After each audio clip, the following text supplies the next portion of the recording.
So I'm sharing this because, well, I'm genuinely starting to question my own sanity. My spouse and I purchased an old timber homestead in the rural backcountry of Connecticut roughly 4 years ago. It's one of those historical properties that has undergone just enough modernization to mask its age, but it still retains its original late 1800s framework. For the first few seasons, the place was pretty good too. There wasn't even a structural creak. But everything shifted about 8 months ago when we brought our newborn son home from the hospital. Now, I'm well aware that chronic sleep deprivation can cause your mind to play really severe tricks on you, but the occurrences inside this house have become far too consistent to be just dismissed as a lack of rest. It all began with vocal mimicry. So my partner spends a lot of time working out in the detached equipment shed, and he recently came into the kitchen looking incredibly agitated, asking why I had been shouting for assistance from the second floor landing. I had been downstairs with our child, though, the entire afternoon in absolute silence.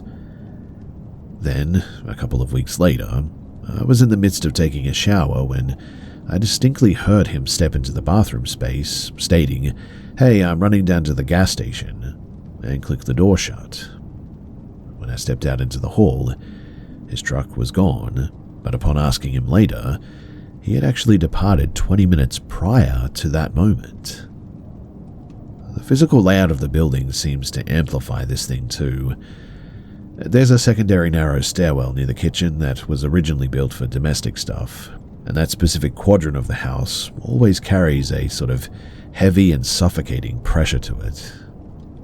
Last month, I was sitting on the rocking chair in the nursery, which is situated directly at the apex of those rear stairs, trying to get our son to drop off to sleep. It was during that dead frozen window right around 2 a.m, and our son was beginning to sort of drift off when his entire body went completely rigid. He didn't look toward the open hallway either. His eyes locked directly onto the floorboards in the absolute center of the room. I followed his gaze and watched the woven rug that we have in the middle of the nursery visibly compress. It wasn't an abrupt indentation or anything, exactly as if a heavy individual was slowly shifting their physical weight from one foot to the other while standing directly in front of the crib.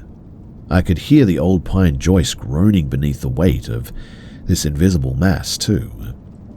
I desperately tried to rationalize it as the framing settling due to the night drop in the temperature, but then our smart nursery monitor captured something that genuinely made me physically ill. It's a high-end unit equipped with automated motion tracking lenses, and while I was downstairs preparing a bottle, my phone buzzed with an alert, "Unusual activity detected in nursery." I opened the live feed. The motorized camera was slowly panning in a smooth arc. It wasn't centering on our son, though. It was systematically tracking something invisible that was walking in a flawless but deliberate circle around the exact perimeter of the crib. The terrifying part wasn't just the mechanical movement of the lens, though. It was the audio feed. The speaker picked up a wet and rapid clicking sound. It sounded just completely alien. The moment that the camera tracking path passed over the top of the crib, our son's fine hair visibly ruffled and shifted too, moved by, well, I don't know. The absolute peak of the activity, though, occurred 3 nights ago when I was standing at the kitchen counter and I heard my spouse's voice emanate from the other side of the basement door. It wasn't a loud shout. It was a sort of dry and raspy whisper pressed directly against the wooden grain, and it said, "Can you turn the handle from out there? The latch seems to be jammed." My partner, though, was sitting directly next to me in the living room sofa when this happened, and we both heard the words with absolute clarity. He grabbed a flashlight and a baseball bat, threw the basement door open and shone the beam down the steps, but the stairwell was completely empty.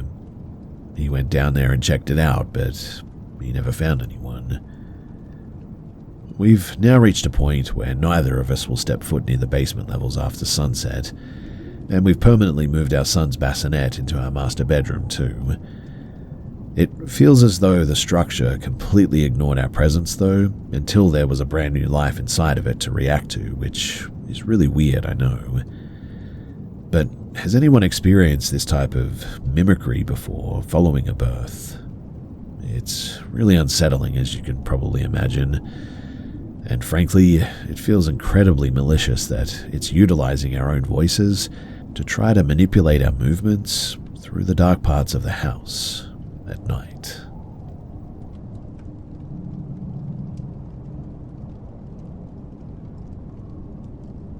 I've been living in university-affiliated student apartments in Sheffield for about 8 months now. It's one of those uninspired, late 1980s concrete blocks that constantly retains a damp chill and smells perpetually of heavy-duty industrial cleaner. Last weekend, my 2 flatmates travelled down to Bristol for a family anniversary, leaving me completely solo in our shared multi-bed unit for the very first time. I'm generally not the type to get nervous in an empty space, but there's a specific, heavy kind of quiet that drops over those institutional corridors on a late weekend night that really unsettles me. Anyway, I turned in around midnight, switched off my desk lamp, and was beginning to lose consciousness when the noise began. It was a slow, deliberate, mechanical grinding, it sounded like. Actually, it sounded exactly like somebody scraping a rusted iron file across something metal. My muscles went completely rigid, and my mind shifted into that hypervigilant state where your own pulse starts echoing in your ears. The friction was originating from the center of the floorboards, right near our shared metal storage lockers. I sat upright, chest tightening, and fumbled on the nightstand for my mobile to switch on the camera flash. The scraping didn't cease the instant that the light hit the space. I swept the beam directly across the steel locker panels, and this grinding persisted for roughly 4 seconds, I would say, while I was staring right at the metal. Then, with a sharp click, it stopped entirely. Feeling a little bit foolish, I stepped out onto the cold floor and conducted a bit of a systematic sweep. I checked beneath the vacant bed frames, opened the lockers, and inspected the gap behind the radiator unit. But the space, it was completely bare. I eventually managed to rationalize the noise as a localized water hammer or an air pocket trapped in the old heating infrastructure, and I climbed back beneath the blankets. I must have dropped into a light sleep too, because I remember snapping awake suddenly again, roughly 2 hours later. The mechanical friction, it had returned, but the volume was really muted now. But then, I began to distinguish between 2 distinct vocal tracks. They weren't shouting, it was a sort of rapid overlapping whispering, coming from the foot of my mattress frame. The cadence belonged to 2 individuals, I would say, and one possessed a high, breathless pitch, while the second voice had a dry and really deep and raspy sound to it. They seemed to be communicating simultaneously, their words firing so rapidly that it sounded a bit like a cassette tape being fast-forwarded. The most disturbing element of the event, though, was that while the vocal track was active, my brain translated every single syllable with, perfect clarity. They were hostile as well, from what I could make out. At first, they were discussing how congested the layout had become, and expressing intense resentment that our belongings were occupying their square footage. It didn't carry a typical cinematic presence or anything. It felt exactly like being cornered and berated by 2 highly aggressive, tangible individuals standing less than an arm's length from my feet. And then they began talking about getting rid of me. I remained completely motionless beneath the duvet, refusing to even shift my posture. Then, as instantaneously as it had begun, the vocal tracks just vanished. The ambient weight in the room immediately lifted, and it felt empty again. The next morning, I went to clear my breakfast dishes in the communal kitchenette at the end of the hall, and while cleaning the counter, I noticed a deep, fresh circular indentation in the heavy flooring, right where the foot of my bed sat on the other side of the partition wall. Also, the backing material had been crushed down. In fact, it was so crushed that it split the synthetic surface, exposing the raw grey concrete subfloor beneath it. And I don't remember it being that way before then. My flatmates returned late Sunday afternoon, though, and the standard routine resumed. However, since that weekend, both of them have independently begun complaining of a persistent sound or hum that they keep hearing. They both claim that they can detect a faint frequency ringing in the corners of the room whenever the apartment falls silent. I personally haven't disclosed a single detail of what I experienced during their absence yet. I'm simply keeping my head down and just counting the weeks until the term concludes so that I can sign a lease on some other place.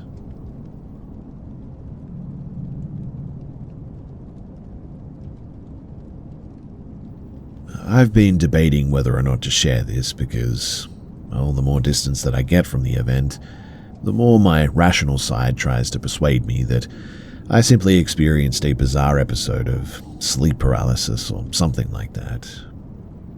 But I just cannot rationalize my dog's physical reaction, and that is the specific detail that keeps me from putting it out of my mind. So, this occurred roughly 3 months ago at my family's residence in a rugged, wooded sector of eastern Tennessee. It was a standard weekend and the house was completely silent. My stepfather was working a late shift at the regional shipping hub, and my younger brother had turned in early because he had an early morning cross-country meet. I distinctly recall being cautious not to creak the pine flooring near his doorway when I walked down to the kitchen to get a glass of water. The initial indicator that the environment had shifted was our blue heeler, Busta. He is generally a high stoic animal, but I caught the sound of him on the enclosed sunroom making this low, sort of vibrating growl, a warning sign that he reserves for large predators on the property line, really. I stepped out onto the floor to pull him back inside, and he was completely pancaked against the floorboards, his hackles raised fully, baring his teeth at the dense foliage near our northern boundary line. I directed my gaze toward the spot that he was tracking. There was no moonlight that evening, so it made the whole space pretty much a solid wall of blackness. But there was a singular pocket near an old cedar trunk that appeared noticeably darker and more solid than the surrounding night. I initially assumed that it was a discarded tractor tarp or maybe a shifting shadow, but then the mass adjusted its posture. This thing was easily 7 feet in height. The upper torso was immensely broad as well and squared off, yet the lower frame was really emaciated, with the upper limbs extending down well past the joints where the knees should have been. Then, 2 lights sort of snapped into view. They weren't reflecting the ambient glow of the sunroom fixture. They were self-contained. They were spheres. Just 2 static, burning spheres looking directly at our position. Busta immediately retreated beneath a heavy iron workbench, and I completely locked up. I was unable to move, and this thing suddenly moved, and then the spheres just vanished or were extinguished, and that physical mass of shadow dissolved into the surrounding darkness. There wasn't even an outline anymore. I waited a beat, and then I sort of detected a fluid ripple tracking along the gravel driveway, like a pool of dark oil sliding across the stones. It was moving directly toward the perimeter of our house. I retreated into the main house, and I secured the heavy sliding glass frame as quietly as I could. I stood in the unlit kitchen, my heart basically jumping out of my throat. I attempted to call my stepfather, but I just couldn't get a signal. That was the moment, too, that whatever this thing was, it began circling the house. I was standing near the counter, and suddenly those spheres were back, too. They were lingering at one of the windows, and it almost felt like they were trying to peer in. The exact second that I adjusted my head to get a direct line of sight with these things, they would click off like a light bulb and just would vanish. A minute later, that exact same sort of lighting would manifest in the narrow window flanking the utility room, and it seemed to be sort of inspecting every single external access point, yet it never made physical contact with the glass frames or anything.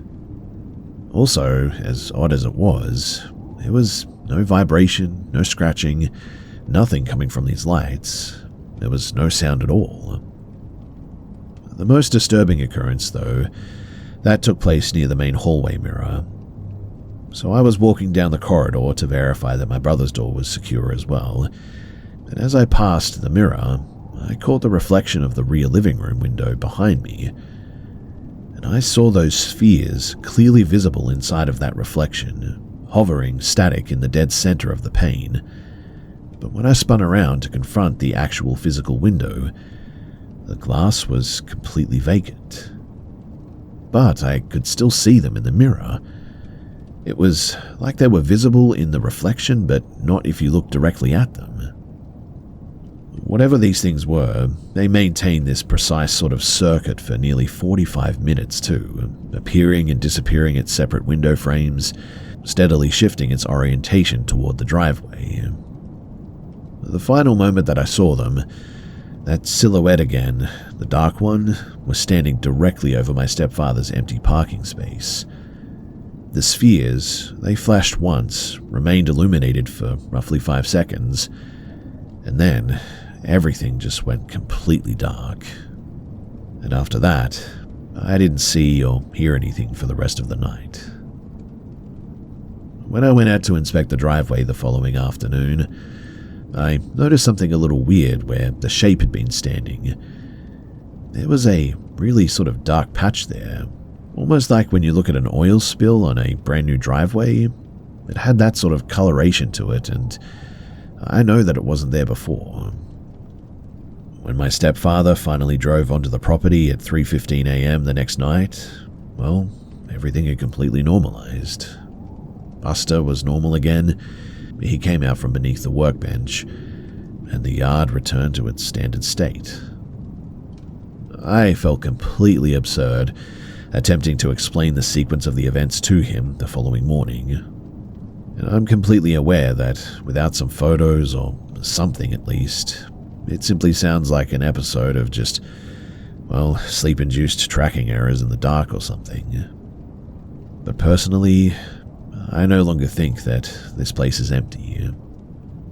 I also cannot stop thinking about the fact that, whatever that thing was, it didn't walk like a human. It simply slid between the shadows and moved like it was levitating.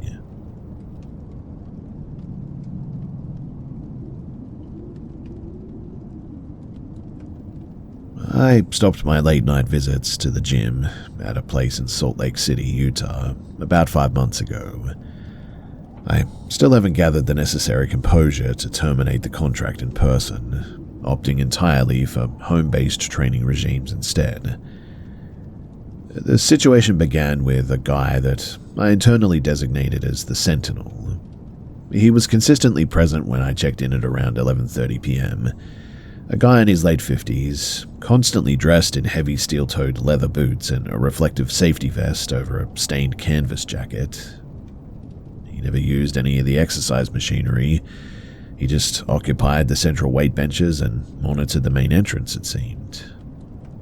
He maintained an unsettling routine of wiping down a pair of vintage field binoculars with his sleeve while watching people utilize the cardio equipment. One evening, he blocked my path near the drinking station. Speaking in a dry, wheezing whisper, he asked if I could assist him in deciphering the small text on the reverse side of an electrolyte canister, claiming that he had left his glasses in his vehicle. As I bent over to read the label, his focus remained entirely off of the package. He leaned his torso forward, distinctively inhaled the scent of my neck, and then muttered, "You smell like blood." I immediately retreated, but Before I could process the interaction, he produced an old analog instant print camera and took a shot of me directly in my face. He didn't request permission. He simply watched the physical print slowly colorize while maintaining a wide, rigid smile. I abandoned the remainder of my training routine at that point. I got my gear from the benches, and I left the changing rooms pretty much instantaneously. When I cleared the turnstile, though, he was positioned directly beside the glass exit doors. He remained completely mute, but he was holding the picture of me in front of me, almost tauntingly as I left. I broke into a fast walk toward my car at that point, which was about 2 blocks away due to some active and ongoing roadworks. But then I heard something. The distinct sounds of feet hitting the pavement from behind me. He wasn't sprinting, but he was definitely keeping pace with me. I quickly diverted into an old night diner just to establish a presence under active lighting and surveilling the area. I waited there for roughly 15 minutes too, purchased a drink, and then I eventually left full sprint across the remaining block to my car. At first, I assumed that this had worked as well, until I arrived at my house. I occupied a ground-level unit, and it had a sliding glass entrance that looked out toward the secondary access road. As I got inside and locked the door from behind me, I glanced through the glass, and that's when I caught the immediate reflection of that high-visibility safety vest. It was actually in the glare of the glass, but I know that I saw it. He was stationed, entirely motionless, on the walkway, and he seemed to be taking more photos. After taking those photos, though, he just stood up and he walked away. Every morning for the next week, I would always find something deposited on my exterior patio furniture. They weren't like standard tokens of harassment or anything. That would be too obvious. There were things like dried bugs or piles of leaves perfectly stacked. Things like this. There were dozens of them too, systematically put there in small squares. There was no accompanying messages or anything like that, just these things. I ultimately contacted the police, but because technically he had just been on the walkway and taking photos, there really wasn't much that they could do. They did say that they would increase some patrols around the area, but again, not much that they could do. Eventually, though, I packed my belongings and broke my lease to relocate to an apartment on the opposite side of the metro area, about 3 weeks later. But during my final morning there, clearing out of the old unit, I discovered one final thing beneath the rubber blades of my windscreen wipers. It was a single silicone earplug. Well, that's what I thought it was at first, but that's when I noticed that it was actually one of my headphones that I had misplaced inside of the gym a full month prior. The small piece of blue silicone now trapped under the windscreen wiper. I took it out from under the windscreen wipers and, like I said, I moved, but I also quit the gym and I never went back there again.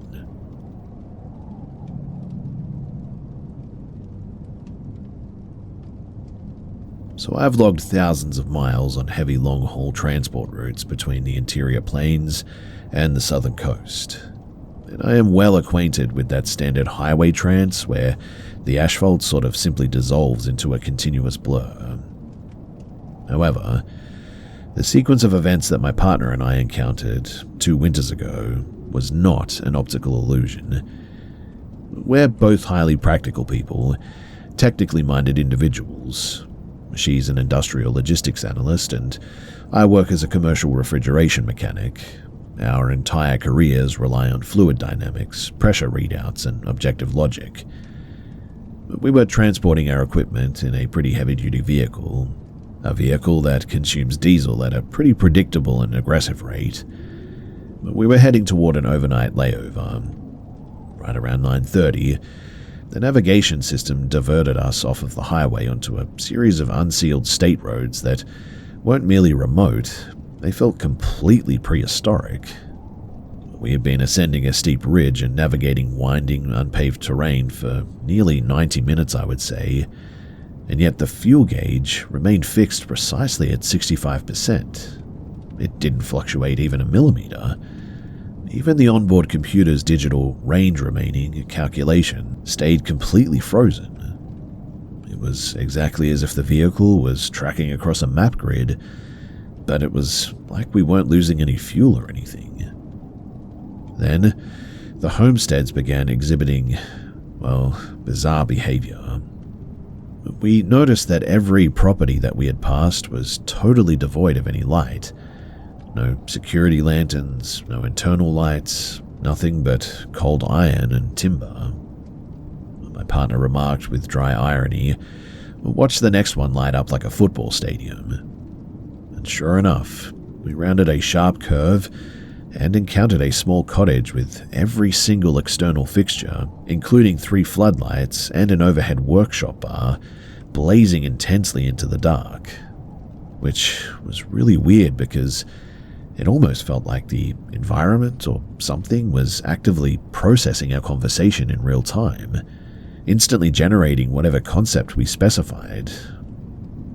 The oncoming traffic, though, was the absolute weirdest. After driving for maybe 30 miles without encountering a single vehicle, we passed a cluster of 3 identical white sedans traveling in a really rigid and perfectly staggered convoy. It resembled almost like a stunt formation if you've ever seen one.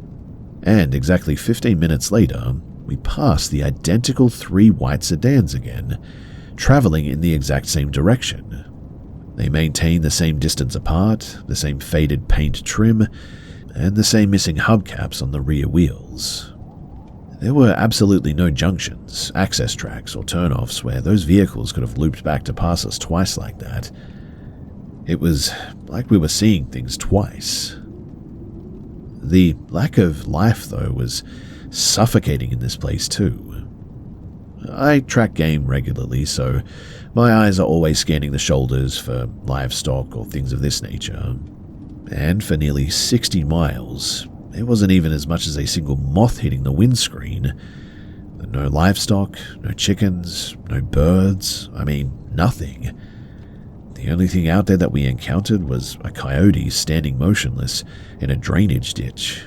Weirdly too, it didn't startle or flinch when our large engine rumbled past.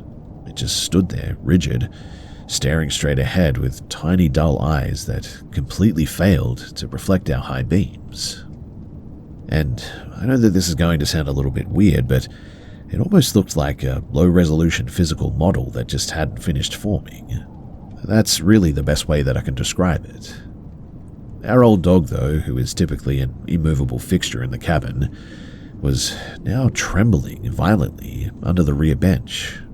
He was clearly terrified by something. Then we had a vehicle behind us trail us for, maybe 30 or 40 miles. A set of headlights maybe 5 meters away from our rear tray, which was super dangerous too.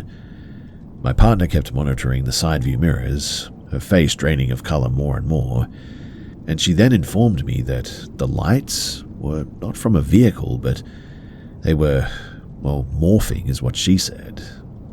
1 second they were wide, rectangular lenses of a vintage commercial flatbed, and the next they were like 2 rounded spheres moving exactly in the same way. The physical shapes would also flicker and alter their configuration at times. But the instant that our tires hit the off-ramp back onto the main highway, the entire environment just completely changed. The fuel needle literally plummeted instantly to just below a quarter of a tank. The digital clock on the dashboard skipped forward exactly 1 hour and 14 minutes, and my partner's phone lit up with urgent notifications. Apparently, her brother had attempted to contact her 5 times within that hour, stating that he had experienced a really weird and overwhelming panic that something was wrong. Thankfully, we got to our destination in one piece, but man, that was a really weird night. We completely avoid those back roads these days, and I don't care how many minutes I might save if I were to take it. It's just not worth it. I don't know how to explain what happened that night. I don't know where all that time went, but whatever the case was, I won't be going back there.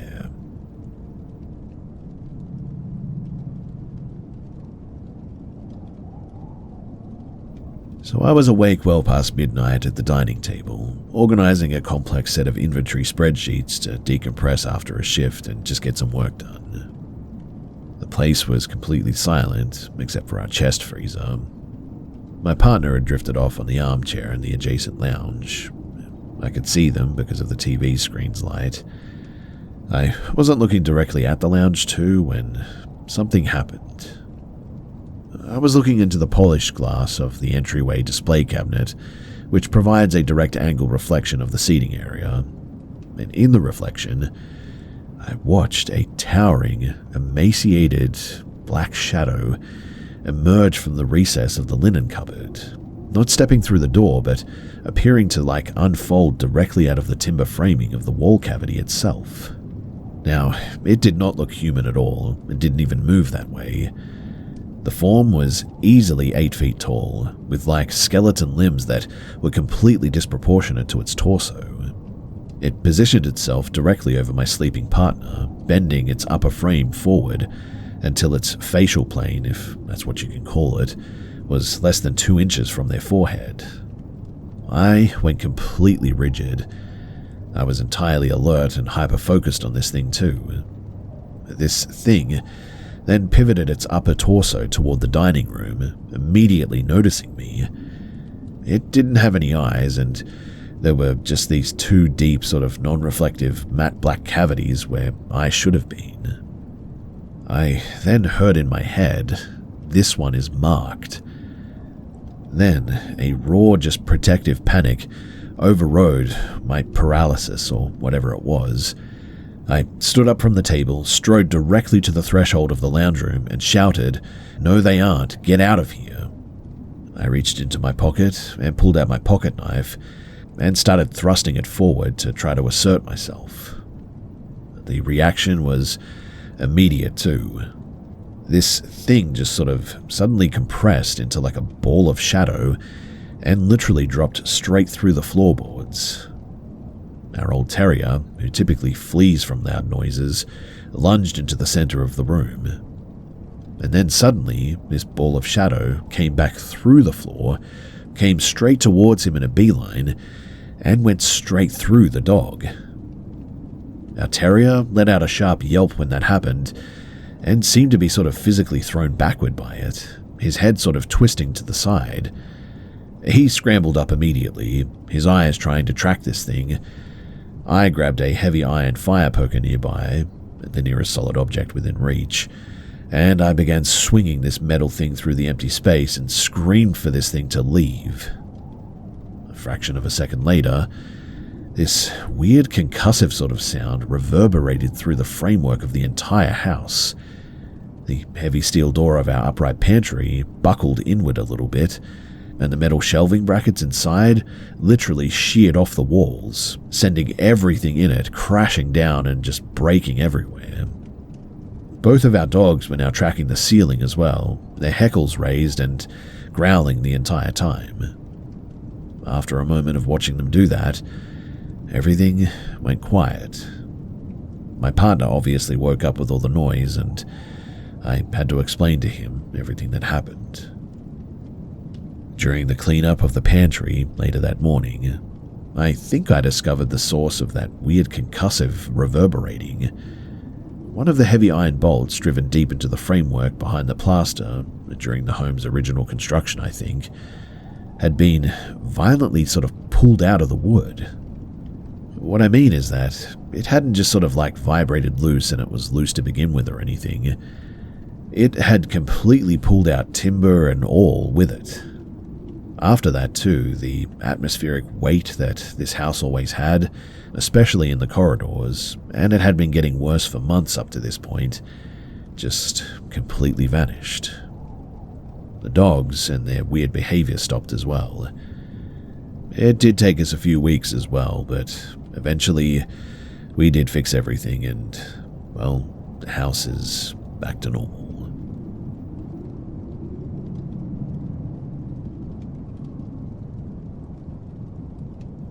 I've always joked that our dog Barnaby was kind of a total idiot.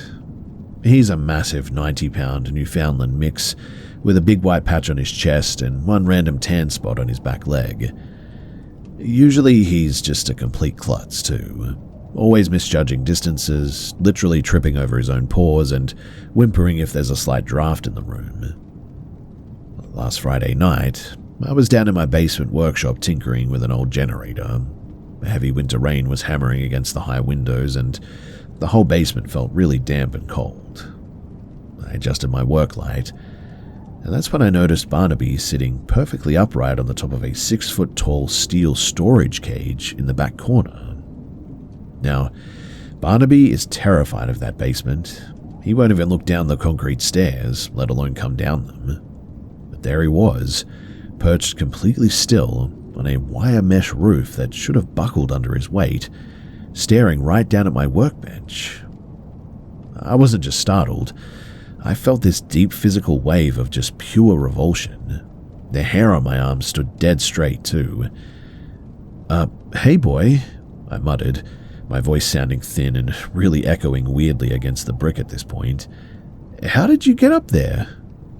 He didn't whine. He didn't blink. He just tracked my hands while I worked. I reached out to grab a socket wrench at one point, and his whole head sort of swiveled to follow my hand with this terrifyingly smooth robotic precision.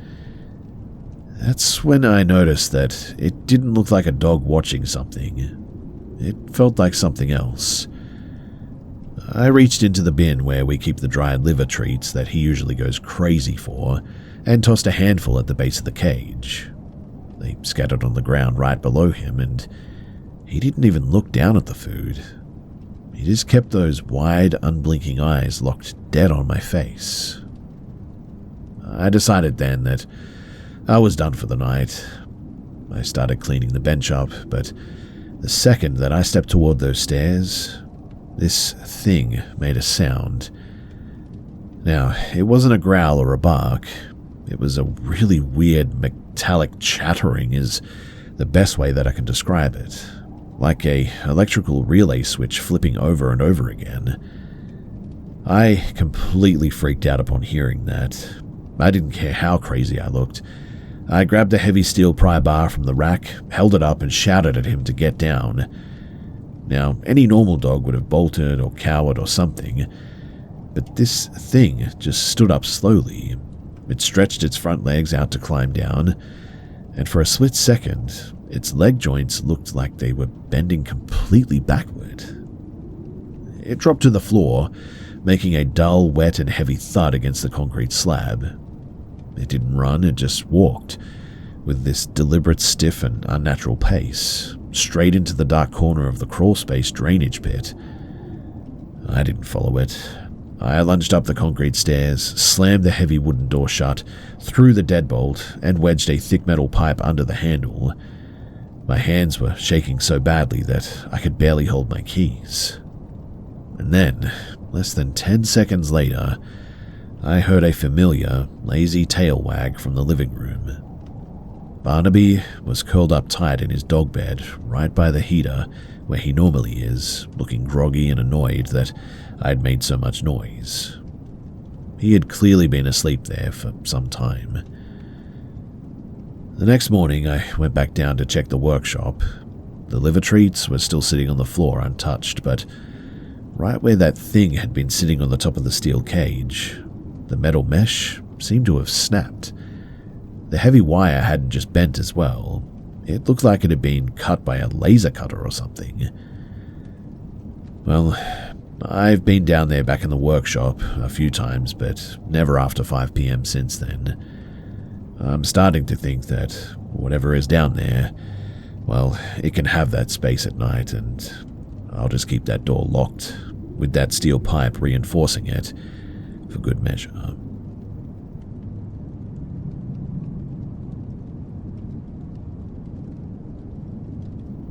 So I've spent about 6 years working as a festival lighting technician, so my whole life is pretty much about understanding shadows, glares, and how light plays tricks on you.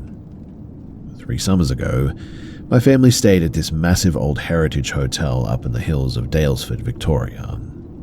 It was one of those giant, old-school guest houses from the late 1800s with huge timber verandas. I got up at around 4:30 to catch the sunrise for some reference photos that I needed for a staging project. The main lounge was completely dark and quiet, so I walked out onto the big timber deck overlooking the valley. The fog was brutal, that thick, wet mountain mist that just swallows up all sound. I was setting up my tripod when I noticed a guy standing by the railing about 20 meters away. He was wearing a heavy flannelette shirt with the sleeves rolled up, leaning way over the edge and staring down into the mist. I figured that he was just another early bird, so I ignored him until I looked through my digital viewfinder. My camera's autofocus completely lost its mind. The lens just kept hunting back and forth, zipping in and out because it couldn't lock onto him at all. It was almost like there was nothing solid there. I lowered the camera and just looked at him with my own eyes. That's when I noticed that the guy was literally semi-transparent. I could distinctly see the wooden slats of the railing right through his forearms. He wasn't glowing or anything, but his body just sort of lacked any real density to it. Now, since I work with lights, my first instance was to look for a projector trick. I turned around to check the windows behind me, looking for a hidden lens or a laser hitting the fog. But when he moved, he didn't walk. He, skipped. 1 second he was leaning on the rail, and the next there was a flicker, and he was standing perfectly upright 5 feet to the left. Then he turned his head. He didn't have a face. It was just a smooth, blurry smudge where his features should have been. It looked a lot like a censored face that you see online from time to time. He started to lift his left arm, and the exact millisecond that he did, a sharp line of white light sliced right down through him, and then he was just gone. The mist didn't swirl, nothing had moved, just this light beam, and then he literally just blinked out of existence. While looking around the deck for a rational explanation, I noticed an old timber latch leading to a crawl space right below his spot, and it was slightly jarred open. I pried it up and shone my light down. Crouched in the dirt was a filthy, heavy-set guy in a zipped-up hoodie holding a massive pair of rusted bolt cutters. He was staring straight up at me, completely frozen, surrounded by empty food tins and what looked like a map of the hotel grounds, with rooms and numbers and circles and stuff like that. I slammed the hatch down, locked it from the outside, and bolted. I went straight to the front desk and told them about the guy in the crawl space. I didn't mention the other guy that was like a ghost or whatever, but anyway, they eventually got this guy. Well, the police did after they called them. And apparently, he'd been living down there for quite some time by this point. I don't know the whole story, but I was sort of let in on a small detail that, well, apparently this guy was pretty bad news. I don't know exactly what that means, but the front desk and the police were both very thankful that I had spoken up and done something about it.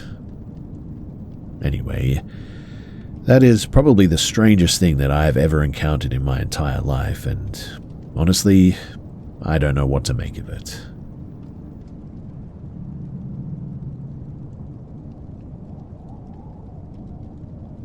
I've always been the kind of person who prefers the logic of a spreadsheet over anything vague. But there's one weird thing from my childhood in rural Delaware that I just cannot explain away. So when I was about 6, we lived in this rental house where my bedroom layout was just completely off. My bed faced a built-in wardrobe with a door that wouldn't stay shut no matter how much you tried. And every single night, this figure would pop right up in the gap of the door. It looked like a woman with the skin color of like raw dough and hair so long that it literally pulled on the floorboards. She'd stand completely still, gripping the edge of the doorframe. But the part that totally froze me was her eye. She only had one, this tiny piercing white dot of light that glowed even when the room was pitch black. I spent months doing this thing that I called something like weaponized ignoring at the time. I figured that if I didn't look at her, that she couldn't move, and I'd just stare at the ceiling until my eyes burned, eventually passing out from pure exhaustion after a few nights of getting no rest. Everything, though, changed the week that my grandfather went into hospice. The air in the house, it felt really heavy, like the pressure had tripled. That Friday night, too, I looked over at the wardrobe and realized that she wasn't in the gap anymore. Instead, she was standing right on the carpet, just a few feet closer than she'd ever been. But before I could even draw a breath to scream, she didn't just walk, she blurred. She crossed the room with a speed that was just not even possible, really.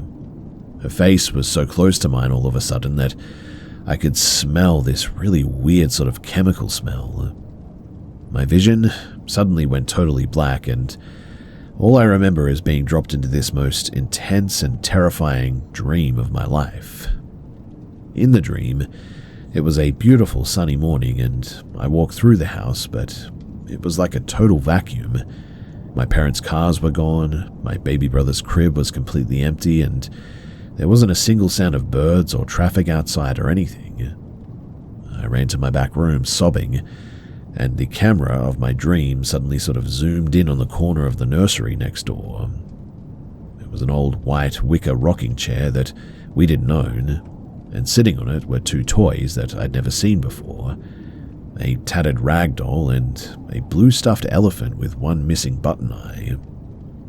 Just looking at the elephant filled me with a despair so deep that it felt like my chest was collapsing. I woke up screaming, and from that night on, the woman in the wardrobe, well, I never saw her again. And, weirdly enough, the door now stayed perfectly shut. Well, fast forward 7 years, and we had moved a few towns over. I was helping my mum clear out some old boxes left in the crawl space by the previous tenants when I reached into a canvas bag and I pulled out that exact blue stuffed elephant. Same missing eye and everything. Same matted fur from my dream. I didn't even ask.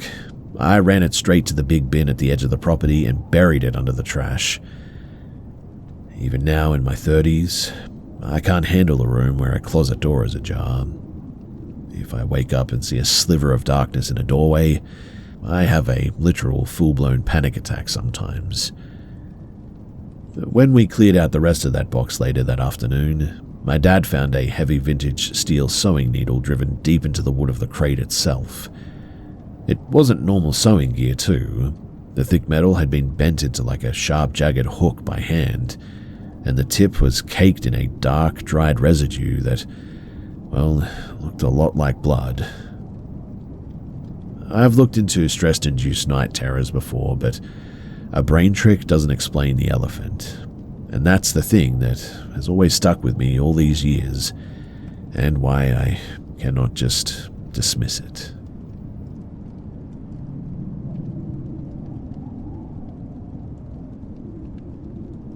So I spent 4 years working the graveyard shift as a mobile security guard out in rural North Dakota.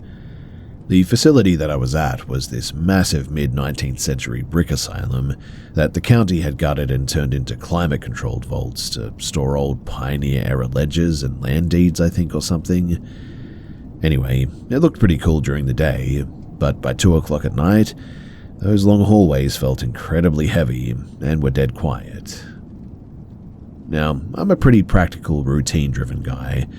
I usually spent my rounds listening to sports radio and checking the locks on the fire doors, but there was one specific window on the top floor of the West Wing that I hated looking at whenever I crossed the main courtyard. One freezing night in January, too, I was walking across the icy asphalt to my truck to grab a spare flashlight battery.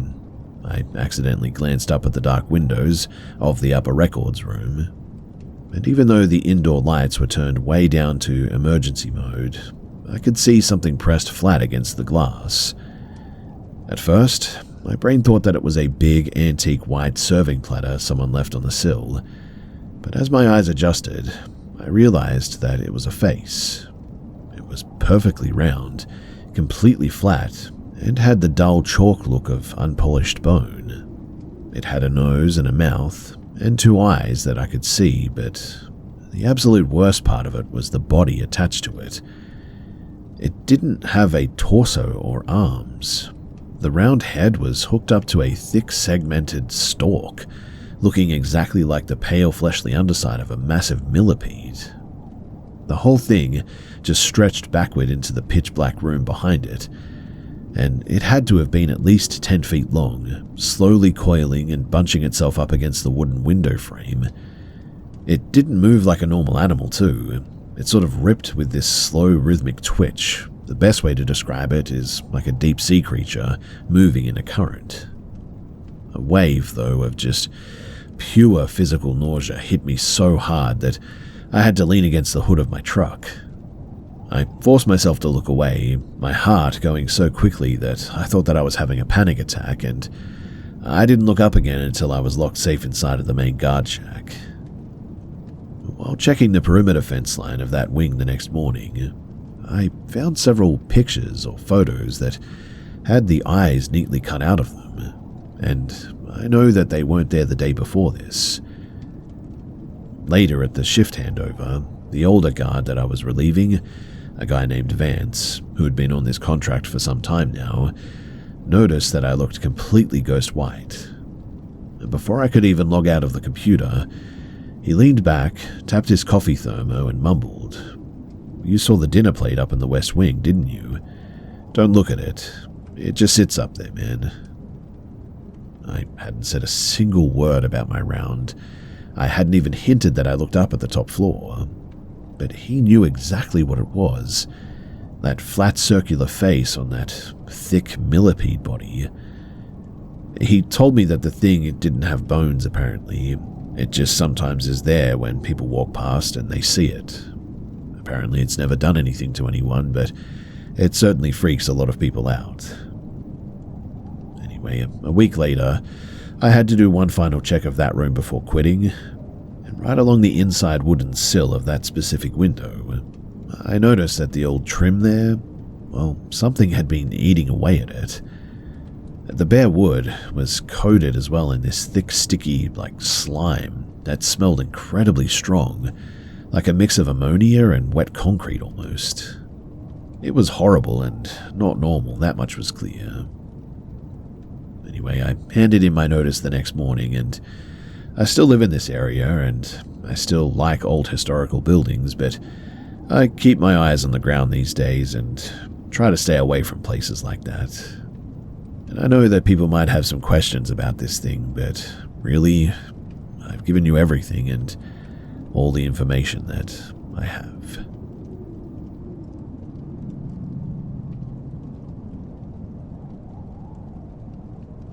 The regional sorting hub outside of Albuquerque is basically 500,000 square feet of corrugated steel and concrete, positioned right where the high desert starts to turn into scrubland. I took a job as a night shift logistics coordinator there last month to save up for some tuition. My post is the tower, a glass-walled observation pod that hangs over the main floor, giving me a bird's-eye view of the intake conveyors and the pallet stacking robots. It's usually a mindless grind, really. The automated systems hum at a constant dull frequency, and the only real excitement is when a scanner misreads a shipping label and kicks a package off of the line. So, at 3:15 a.m. last Tuesday, the facility-wide power grid dipped. It didn't black out entirely.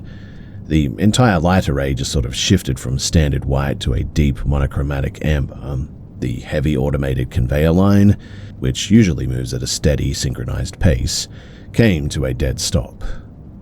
I checked my monitors. Every sensor on the floor was reporting null, which should be impossible, unless the entire back-end server had been wiped. I grabbed my radio, called out to the 2 floor technicians, and got nothing but dead air. No static, just a flat, pressurized silence. I walked down the metal stairs from the towers to the main floor. The temperature had plummeted at this point, turning the air so thin and frigid that it felt like breathing through a wet woolen mask. The vast warehouse, usually filled with mechanical clatter of shipping, was now utterly, violently silent.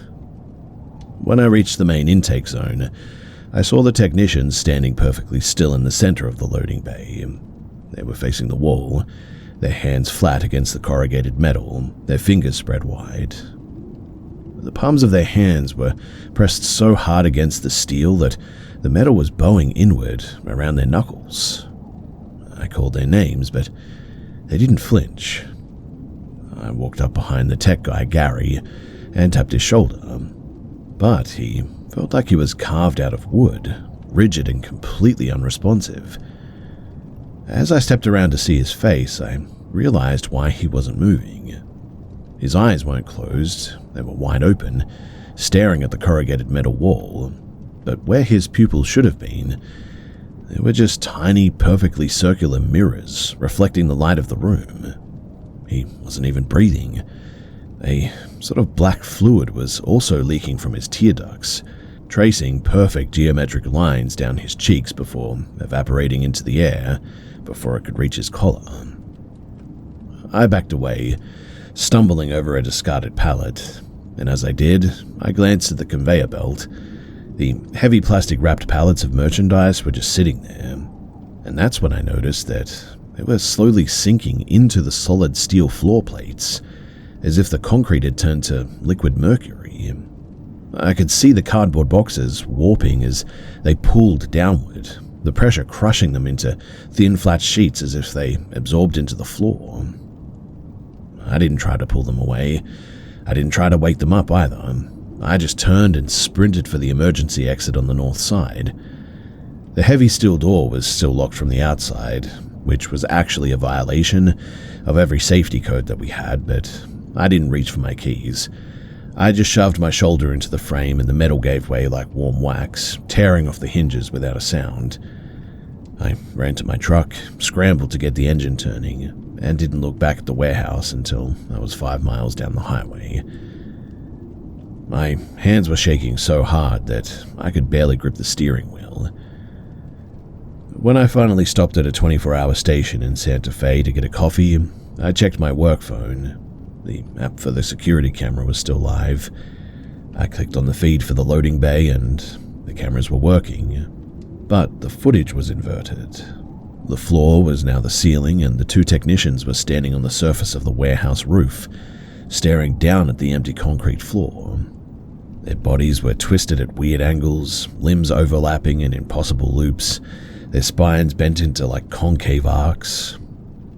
I knew at the time that was probably because there was something wrong with the cameras, but still, really there shouldn't be anything wrong with them, and so I don't know what to make of that. Anyway, eventually I went back, and when I got there, it was as if nothing had happened.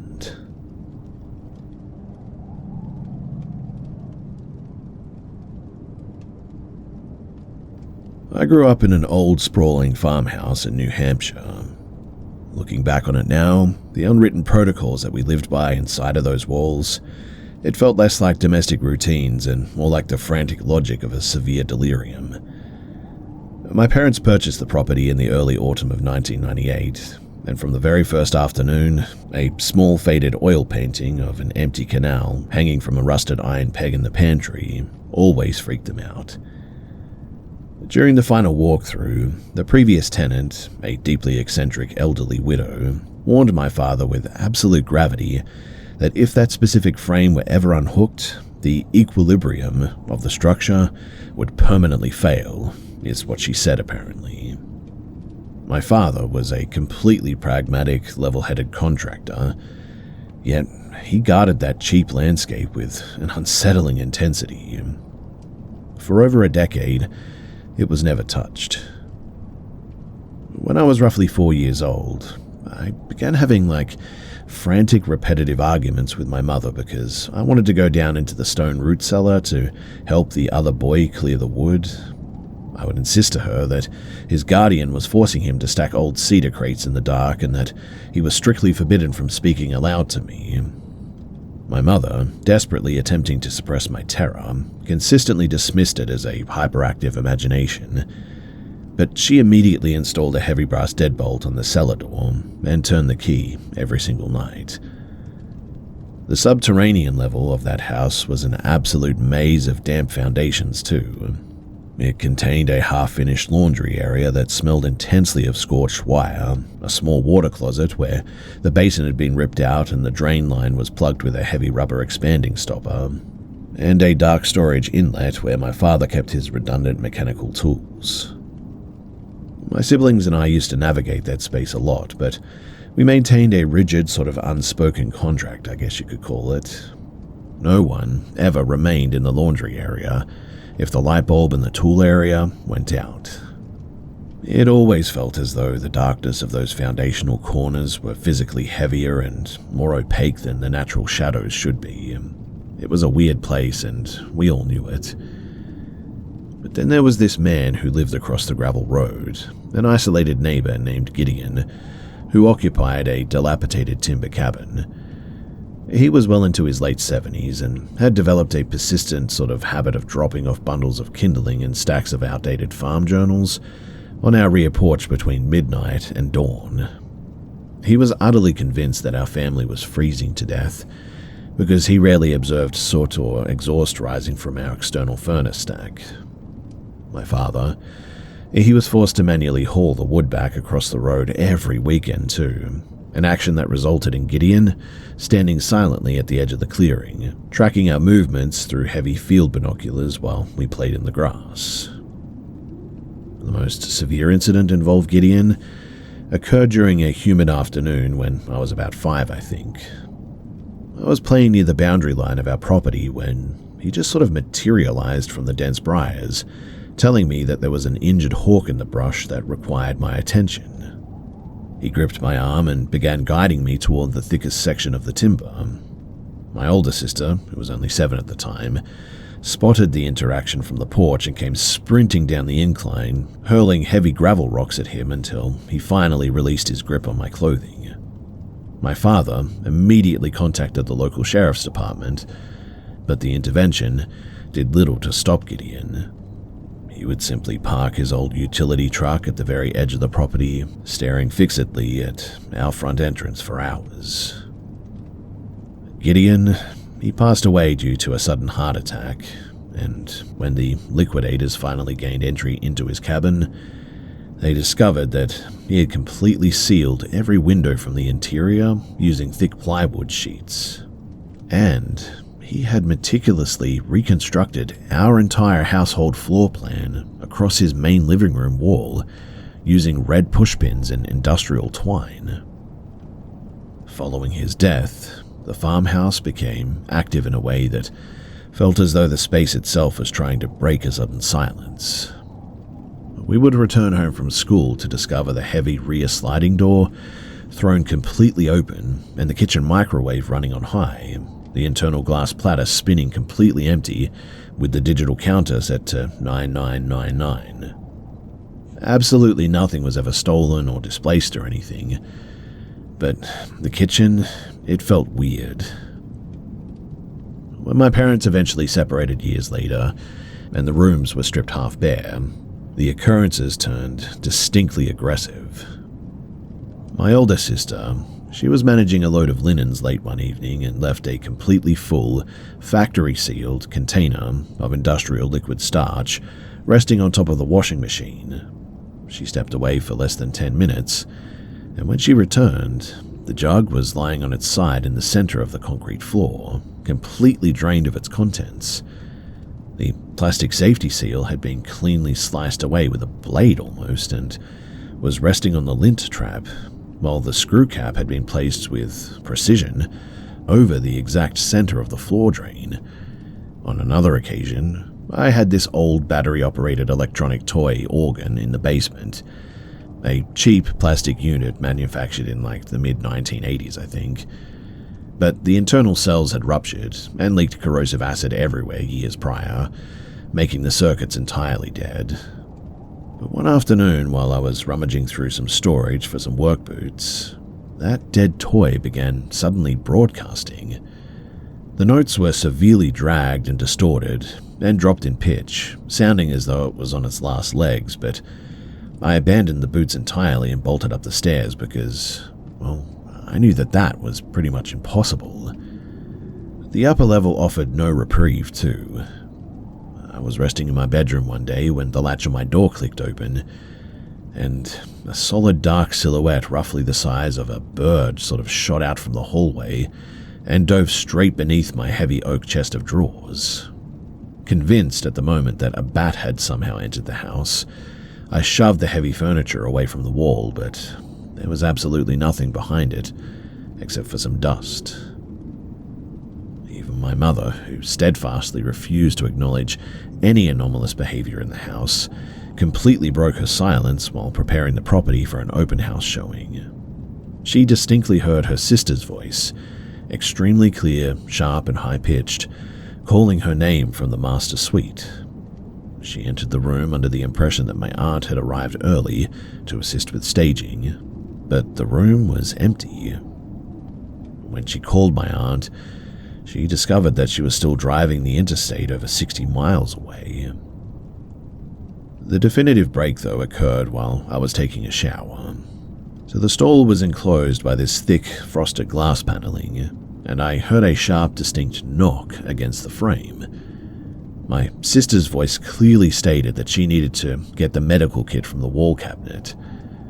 Through the glass, I watched the dense silhouette of a person pressed flat against the pane, looming there in total stillness.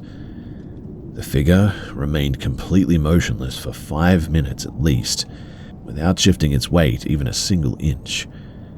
When I finally gathered the nerve to slide the glass panel aside, the bathroom was completely empty, and the heavy privacy bolt in the main door, well, it was still firmly engaged from the inside, which meant that there was no way that anybody could have made it in. Now, we had many other things happen too, like knives appearing randomly underneath people's pillows, which we swore that none of us ever put there.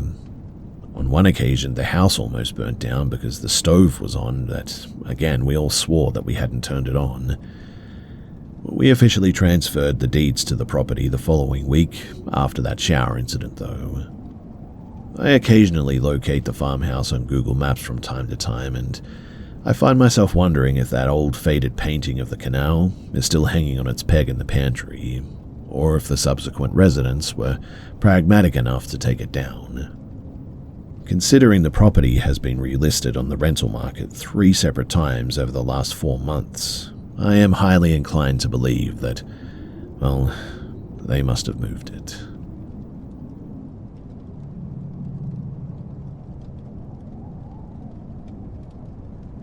I've stayed away from the old shipping yards in Erie, Pennsylvania for about 4 months now. I'm 32 and I've lived in this region most of my life. But what happened back in November, it pushed me past the point of being curious about abandoned industrial places. So there's an old, decommissioned ore dock near the lakefront rail terminal that has been completely gated off since the late 1970s. It sits right on the border of a massive unmaintained lot filled with rusted iron crate parts and industrial scrap. Usually, a few of us would get together on Saturday nights to just sort of hang out and talk near the access gates. But we got bored one day and decided to play a game of hide and seek across the debris field. It was probably about 10:30 in the evening. The moon was visible, but the shadows between the massive iron structures were thick enough that you couldn't even really see your own feet. My cousin, Marcus, was searching, and he's the kind of guy who notices the slightest bit of movement from a distance. So I decided to play it smart. I was wearing a dark canvas jacket and heavy work trousers at the time, so I crawled over to the foundation of the main loading house. I then pressed myself flat against the stone wall, right behind a stack of discarded rubber conveyor belts, and I tried not to move. I was sitting there for maybe 10 minutes, I would say, just listening to Marcus moving around about 60 yards away, when I felt a sudden sort of drop in the temperature right against the back of my neck. I looked over my shoulder a couple of times because it was so weird, but it was just the same dark stone and the empty shadows. When Marcus started heading toward the far side of the enclosure, I saw my chance to bolt for the designated safe zone and win the round. So I stood up to run, but for some reason I did one last look back at the precise spot where I'd been crouching, and I swear to you that something was standing exactly where I had just been. Whatever it wasn't a human. It was this pale, spindly shape, easily 7 feet tall, but it was hunched over aggressively as if its torso was too long for its legs. It didn't seem to have a face in the normal sense. It sort of looked like a smooth porcelain mask with a horizontal slit where the mouth should have been. And then there were these 2 milky reflective orbs set deep into that opening. It was just staring fixedly at the exact spot where my head had been seconds before as well. I didn't even yell. I sort of tripped backward over the conveyor belts and scrambled away. Marcus, he heard the impact and came jogging over, probably ready to laugh about me being clumsy, but he stopped about 15 feet away from me. He wasn't looking at this entity behind me. He was staring at the thick tree line near the marshy edge of the property. I scrambled to my feet and asked him what he was looking at, and his voice was completely flat, devoid of any inflection. He just pointed a finger and said, "What is that thing's neck doing?" I looked over, and behind one of the thick willow trees at the edge of the lot, there was a second silhouette. This one was entirely pitch black though, but it possessed that same sort of distorted, elongated proportions. It was peering out from behind the trunk, and I know that this is going to sound weird, but its head was rotating in a sort of continuous 360-degree circle over and over again, while its eyes, just 2 glowing static pinpricks, stayed completely fixed on Marcus. Well, we didn't stick around to see what these things were. We cleared the chain link perimeter fence in record time, and we didn't stop running until we reached some stores. When we finally looked back after we got to safety, well, we didn't see the creatures anymore, and so I don't think that they followed us. We told the rest of our friends, but they just joked about us seeing trespassers or letting the dark get to us. Marcus and I don't really care though. We both saw the way that those things moved, and it completely defied human anatomy. I still have the deep scuffs on my boots from scrambling over the scrap that night too, but I know one thing. I won't be going back to that terminal to get a closer look at anything. In fact, I've even started taking the long highway route home just so that I don't have to drive past those iron structures after dark.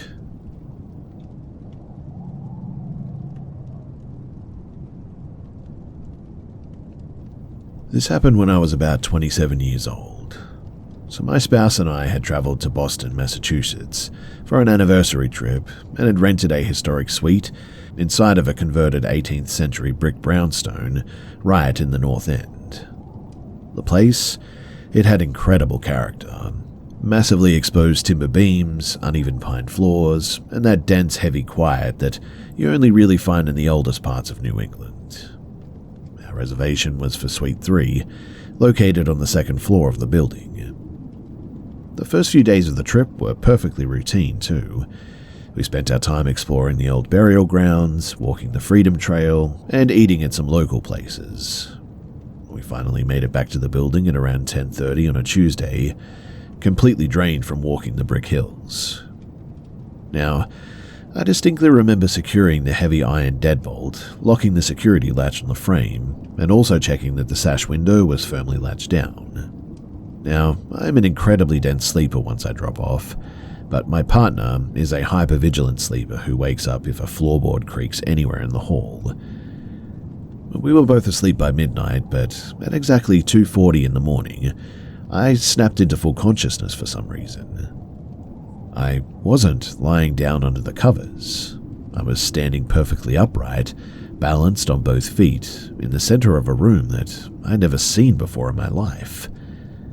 My immediate thought was that I was experiencing a severe sudden sort of neurological breakdown, or that we had somehow been targeted in a home invasion. I felt completely detached from my own skin, as if I were sitting in the back of a dark auditorium watching my physical body operate from a distance. I forced myself to stay calm, though, and systematically inspected the environment to find a way out. The room was an expansive, barren rectangle, though. Our rented suite was fully furnished, with contemporary rugs and couches, but this place was entirely gutted. The floor consisted of raw, unfinished dark timber planks. Where our high-plastered ceiling should have been, there were low, sagging brick arches that felt like they were physically pressing down toward my head. I looked toward the wall where our kitchenette was supposed to be, but it was entirely absent now. Instead, a narrow, unlit hallway led into a small, secondary place that looked like an old storage larder. I walked toward a small, heavily grimed window pane at the far side of the space. As I moved, I realized my motor control was completely compromised. It felt exactly like a severe communication delay. I would mentally command my neck to turn, and my anatomy would execute the movement, but it was always a fraction of a second later. I looked through the dirty glass and could see the distinct silhouette of the Old North Church spire. I recognized the metropolitan skyline immediately, but the altitude was completely incorrect. I was looking down at the surrounding roofs of a height far greater than the second floor.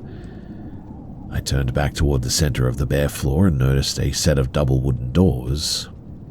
In my state of total foggy disorientation, I managed to convince myself that my partner was right on the other side of the wood, and that opening them would place me back inside the suite. I pushed the panels forward, and the hinges operated in absolute silence. It was a small, windowless bedroom chamber. A single rusted iron cot was shoved against the far brickwork, and resting on top of it was a man. Heavily built, completely bald, easily in his late 60s. He was laying flat on his back on the top of the bare mattress, fully clothed in dark trousers and a stained grey undershirt. He looked as though he had simply dropped backward into a deep sleep as well, and before I could take a step backward to retreat, his entire torso flexed upward at a sharp 90-degree angle. He didn't lift his hands or use his arms to leverage his weight. It was a single, smooth, mechanical pivot.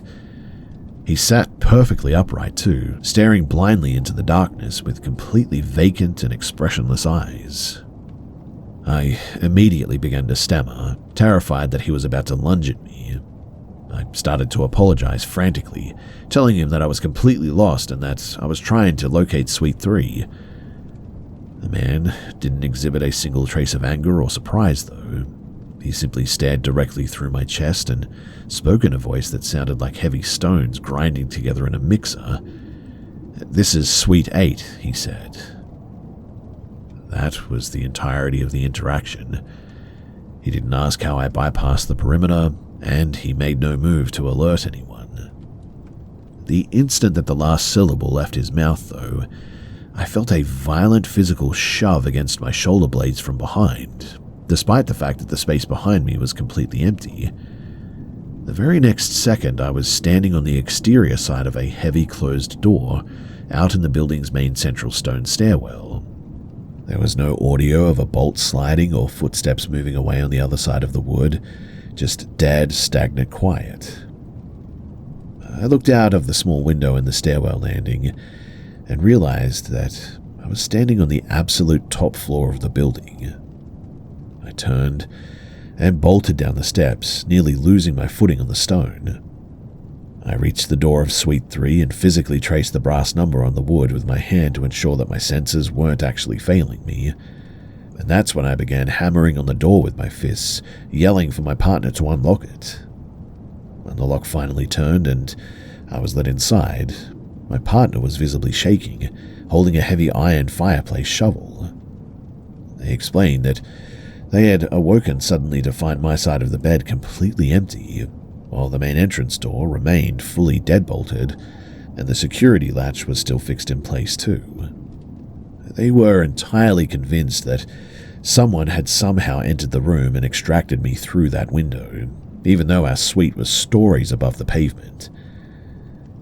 As I sat down on the mattress, I realized that my entire body was completely drenched.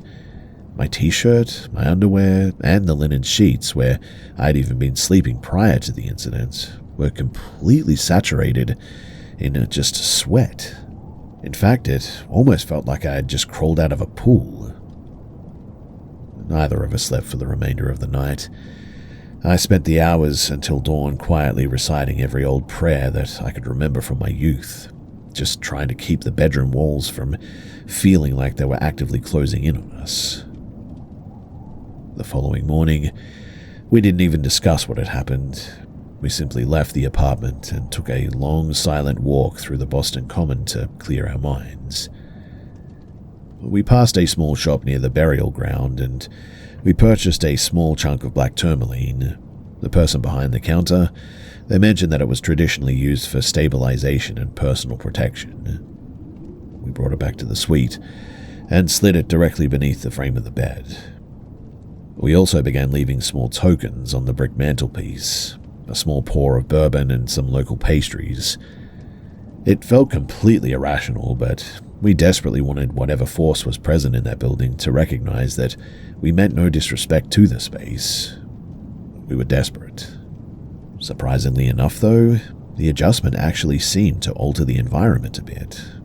The distinct atmosphere in the suite shifted from a feeling of active hostility to something more akin to just quiet observation, I guess. On our final morning at the property, I was walking across the floor to grab a mug from the cupboard, and as I passed the low kitchen cabinetry, I felt a distinct soft impact against my shin. I looked down and saw that the drawer containing the silverware had slid smoothly open, just far enough to gently catch my leg as I stepped past it. Nobody else was within arm's reach of the counter. It wasn't a violent or aggressive movement, but it felt like a deliberate nudge for sure.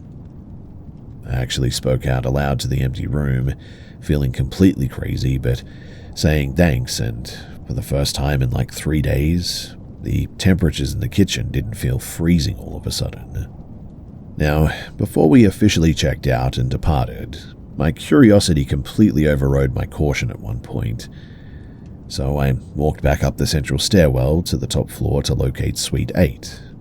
When I found the entrance, the door frame was completely sealed off with thick construction plastic and bore a prominent federal asbestos warning sign.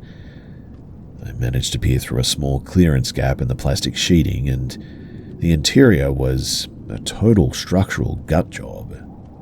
There were no finished floorboards, no interior walls, no furniture, and no iron cot, too. It was nothing but bare historic brickwork and mounds of old plaster debris. The digital electric lock on the doorframe, well, it didn't even seem to be connected to the power source anymore. I still have absolutely no rational explanation for how my physical body ended up inside of a secured, unpowered construction zone 2 full stories above our room, while our entire suite door remained deadbolted and latched from the inside. We are actually planning a return trip to Boston this coming winter, and my partner wants to reserve a space in the exact same location. Personally, I'm a bit torn by this. Part of me genuinely wants to see and is very curious about what was happening there. But the other part of me, well, it's completely terrified of waking up in the dark and hearing that flat grinding voice tell me that I'm in the wrong room again.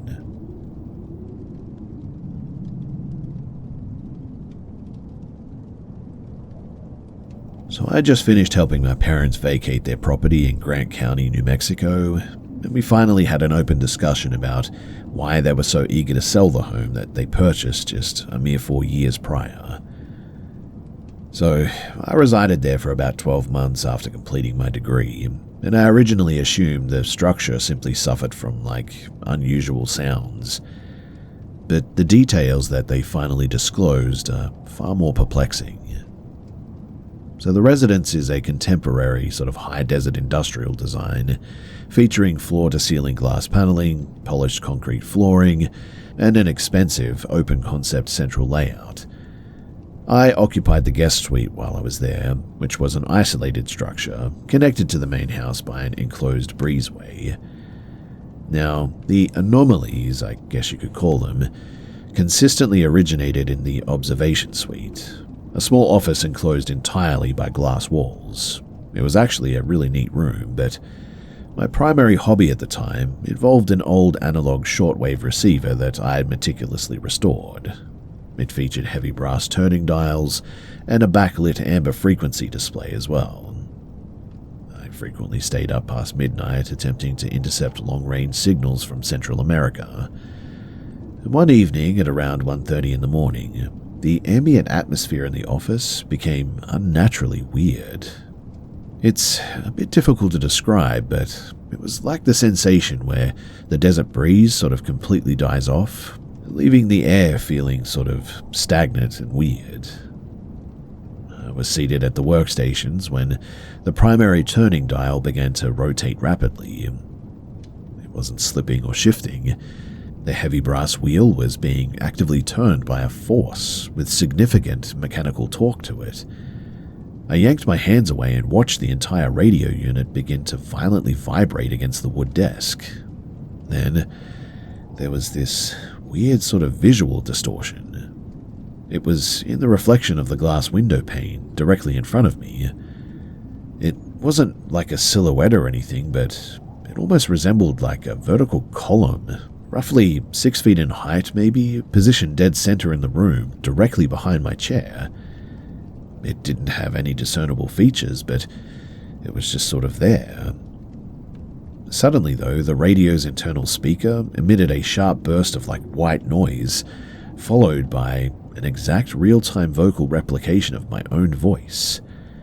It wasn't a delayed playback, too. It was a perfect audio mimicry of me asking, "Who's in there?" despite the fact that I had remained completely silent. It seemed to be sort of relaying my thoughts. Then, this column surged directly toward my position. Thankfully, it didn't make any physical contact with my body, but it impacted the workstation with just this huge force, and the shortwave radio was instantly compacted. And what I mean by that is that the heavy steel housing wasn't just merely dented, it was flattened completely, as if it had been just subjected to a hydraulic press.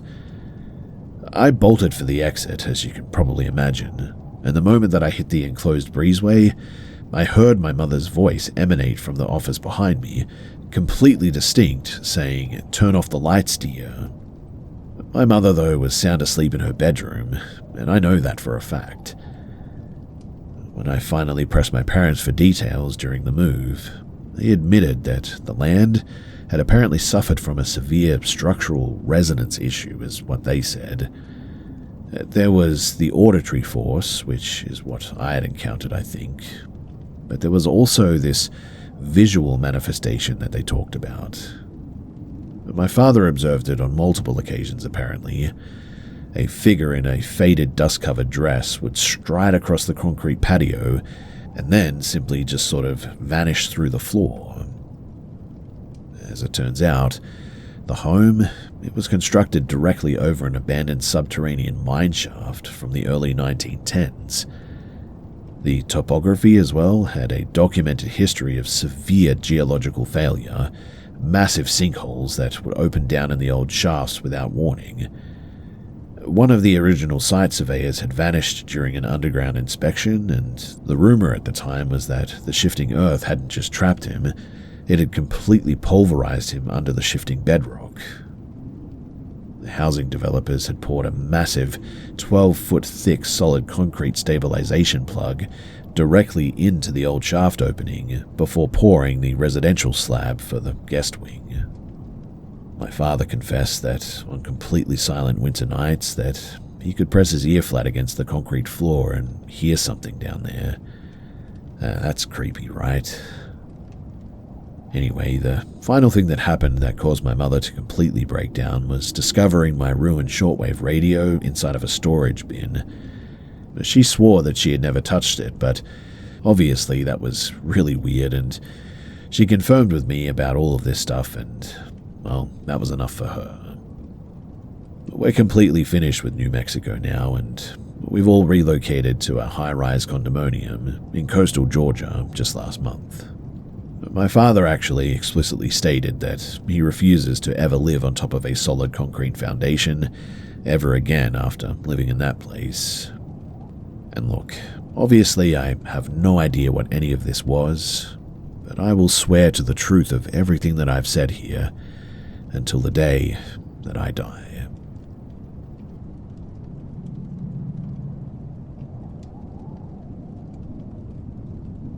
So I finally convinced my older sister to sit down and talk about the foundry house that we lived in back in the late 1990s. We rented this cramped, asbestos-siding duplex near the heavy manufacturing canals in Indiana. I was only 7 when we finally broke the lease, but I've always retained a singular vivid memory that felt less like a dream and more like, an error in physical reality. The property, though, it possessed an unnatural sort of crushing weight to it. My bedroom, it was located in a modified basement cellar, accessed only by a remarkably steep and unlit wooden staircase. My absolute favorite possession at the time was a heavy motorized toy crane, one of those vintage plastic models that would rotate its cab and drop a magnetic hook if you threw the toggle switch on the base. It required 4 massive batteries, giving the chassis quite a lot of weight to it. Now, my mother, she completely despised that basement level. She admitted to me recently that every single time that she descended those stairs to bring down laundry, she would experience just a suffocating physical pull right in the center of her chest, and had a real hard time breathing down there. My father, an uncompromising rationalist, simply insisted that the neighborhood was constructed directly over old industrial marshland, and that methane pockets are shifting subsoil, and that it was throwing off the building's internal air pressure or something like that.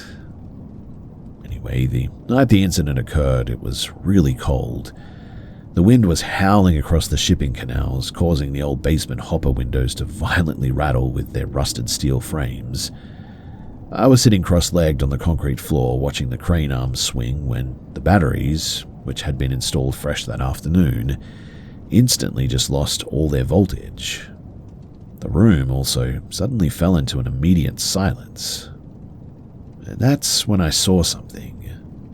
It was a cluster or a formation of geometric shadows that resembled shards of vibrating black glass, hovering in the upper corner where the concrete foundation met the floor joists. It was sort of just hovering there, really, and it sounded like a malfunctioning electrical transformer, maybe. Suddenly, my heavy toy crane was violently jerked backward across the room. It didn't roll on its plastic wheels or anything. It moved as if it was attracted by a massive electromagnetic hoist, snapping into the air and literally hovering 3 feet above the floorboards. I watched it hover there in absolute paralysis, not knowing what to do or say.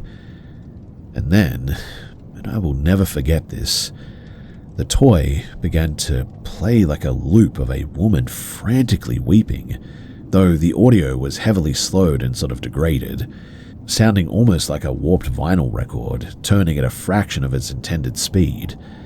It was horrifying, though, and I began to scream at the top of my lungs.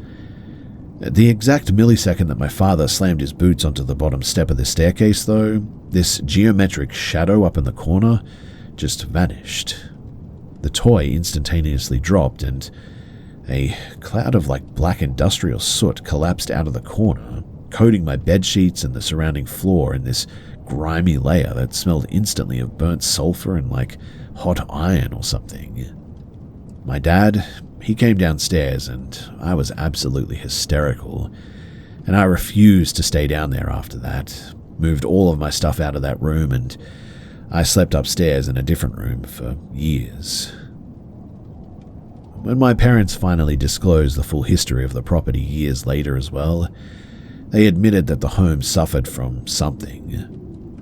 But the particular detail that really unsettled me was that my mother told me that when she picked up the toy crane to discard it, she extracted the batteries and they hadn't just sort of discharged.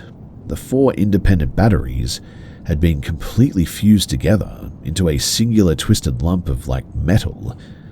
Also, she said, and I really don't even know how this is possible, but the stamped factory lettering on the sides of the casings had been completely inverted into a perfect mirror image.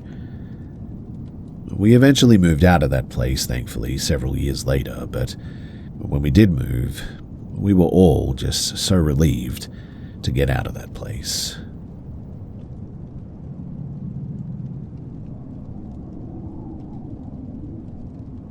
So I know I'm going to get completely torn apart for bringing one of these things home, but I purchased a Ouija board a few months ago, and honestly, I thought it was just an interesting piece of historical metalwork to display on a bookshelf.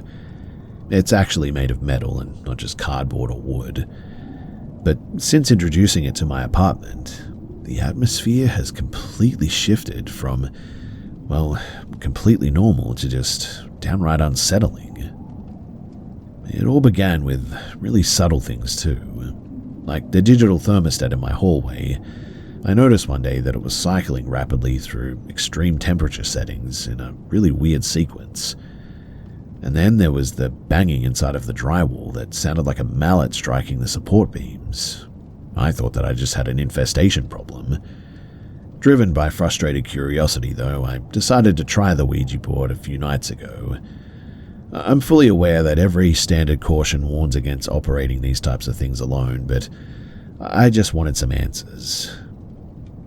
When I asked if there was a presence in the room, this pendulum instantly began swinging in violent and erratic ellipses. When I asked who this was, it bypassed the alphabet and swung back and forth over a precise string of, corresponding calendar dates maybe, in 2014. The air pressure in the bedroom dropped instantly, though, upon asking that, making my ears literally pop as if I were descending in an aircraft. I asked why that year, and the weight systematically pointed out the letters monitored. I then asked if it had been trailing me since my youth, and I've experienced reoccurring night terrors since childhood, involving a towering dark shadow silhouette watching me from the foot of my bed, and it spelt out affirm. To test it, I posed a question that absolutely nobody else could answer.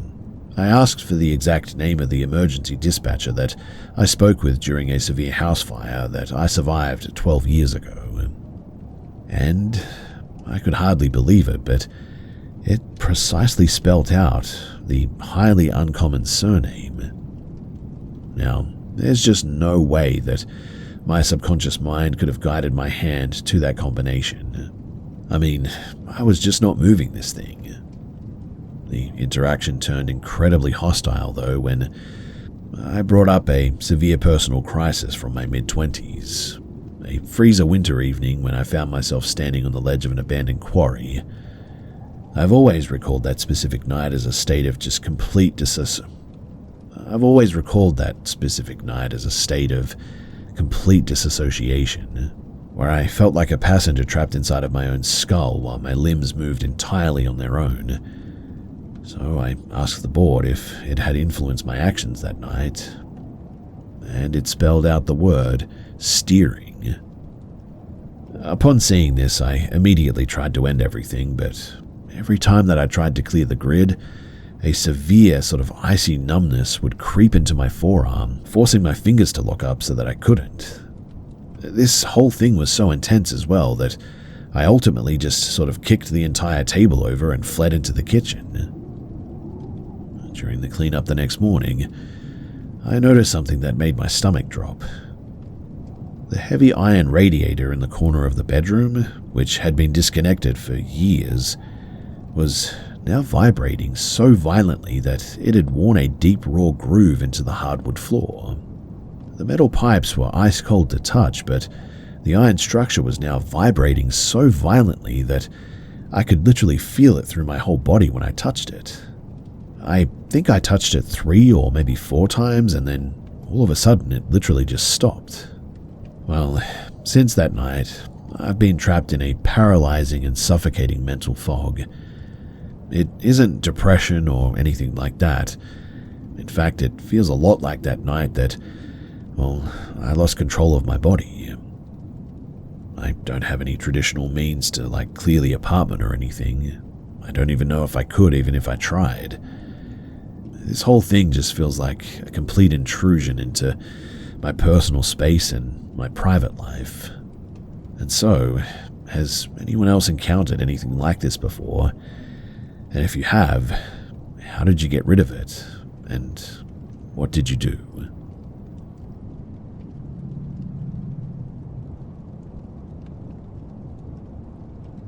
So I occupied the lease for this place for about 14 months with a friend, and the atmosphere from the very first afternoon was intensely oppressive. It was a late 19th century brick house positioned at the cul-de-sac of an industrial access road, near some rail tracks, but making it weirdly sort of unnaturally secluded for the city. Immediately after moving our furniture in as well, both of us experienced just a severe exhaustion. It wasn't the typical fatigue from a long shift or anything.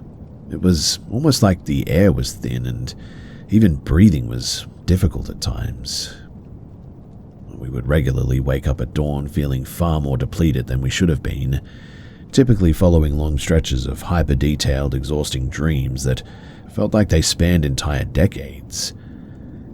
The first indication, though, that this wasn't standard urban stress occurred roughly 4 months into the tenancy. So I woke up at around 2:30 in the morning with just this intense feeling of being watched. I was lying flat on my back, tracking the ceiling, when I observed a sort of transparent dark distortion glide across the plasterwork. It wasn't an external shadow thrown by a passing vehicle or anything. It looked more like a thermal ripple in the air, maintaining a really elongated shape. It slid out from the ventilation corner, moved directly over the light on the ceiling, and then just sort of flattened and dissolved into the plaster of the opposite partition. I didn't say anything to my roommate. I simply pulled the blanket over my face and I just stayed awake until dawn. The layout of the property was sort of equally disturbing in a way too. To reach the living room, we had to sort of traverse a narrow and high-walled brick passageway that was flanked by these old storage depots, I think they were.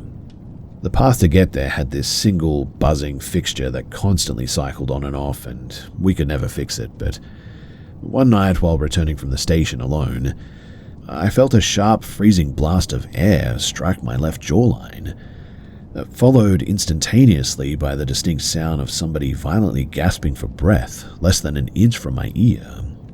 When I looked around, though, there was nobody there. There was one incident, though, that occurred just 3 days before our lease was set to terminate, and it definitely was the last straw for us. So I was seated on the mattress, leaning over to lace up my boots before heading out to an early morning shift, and in the gap between my boots, a literal pale, emaciated arm rapidly thrusted out from beneath the low box spring of my bed and sort of rushed out and looked like it was trying to grab me. Now, this was no trick of the light too. I could clearly see the texture of the skin, the dirt packed under the fingernails, the whole thing. It made a quick and violent grasping motion toward my left heel as well, missing it by less than 2 inches, and then snapped backward into the dark void beneath the frame in a fraction of a second. I didn't even stand up on the floorboards. I literally lunged directly onto the writing desk and flipped on my phone's camera flash, directing the beam beneath the bed frame. But the space was completely empty now. Mind you, the clearance was less than 8 inches. There's just no physical way that a human being could have squeezed into that space. And the floorboards beneath the bed were completely solid. There's no ventilation or holes or anything down there. During the cleanup process, though, later that afternoon, I literally pulled the entire bed frame away from the wall to vacuum the baseboards and to take a look under there. And embedded, deep within the old plaster wall, right where the arms seemed to have sort of retracted, I found a rusted and heavy steel meat hook driven straight into the structural studs. It seemed to have been just painted over multiple times, matching the drywall, but the tip was sort of scraped raw, exposing fresh dark iron beneath the paint layer, and that's the only reason that I noticed it. Well, we handed over the keys 48 hours later, and the persistent fatigue and the grueling dreams, they completely stopped the very first evening that we checked into our new apartment. I spent a few weeks sort of researching that location, and I tried to find out anything that I could about the place, but there was nothing really about it. Which, I don't know if that's a good thing or a bad thing, but either way, I'm just glad to be out of there, and also glad that I haven't had any experiences like that since.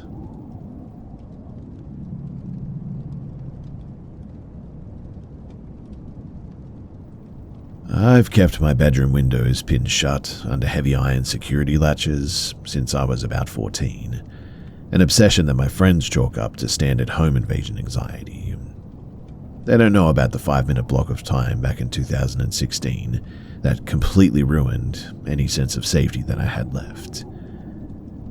We were renting a low, stucco-walled bungalow down in Savannah, Georgia.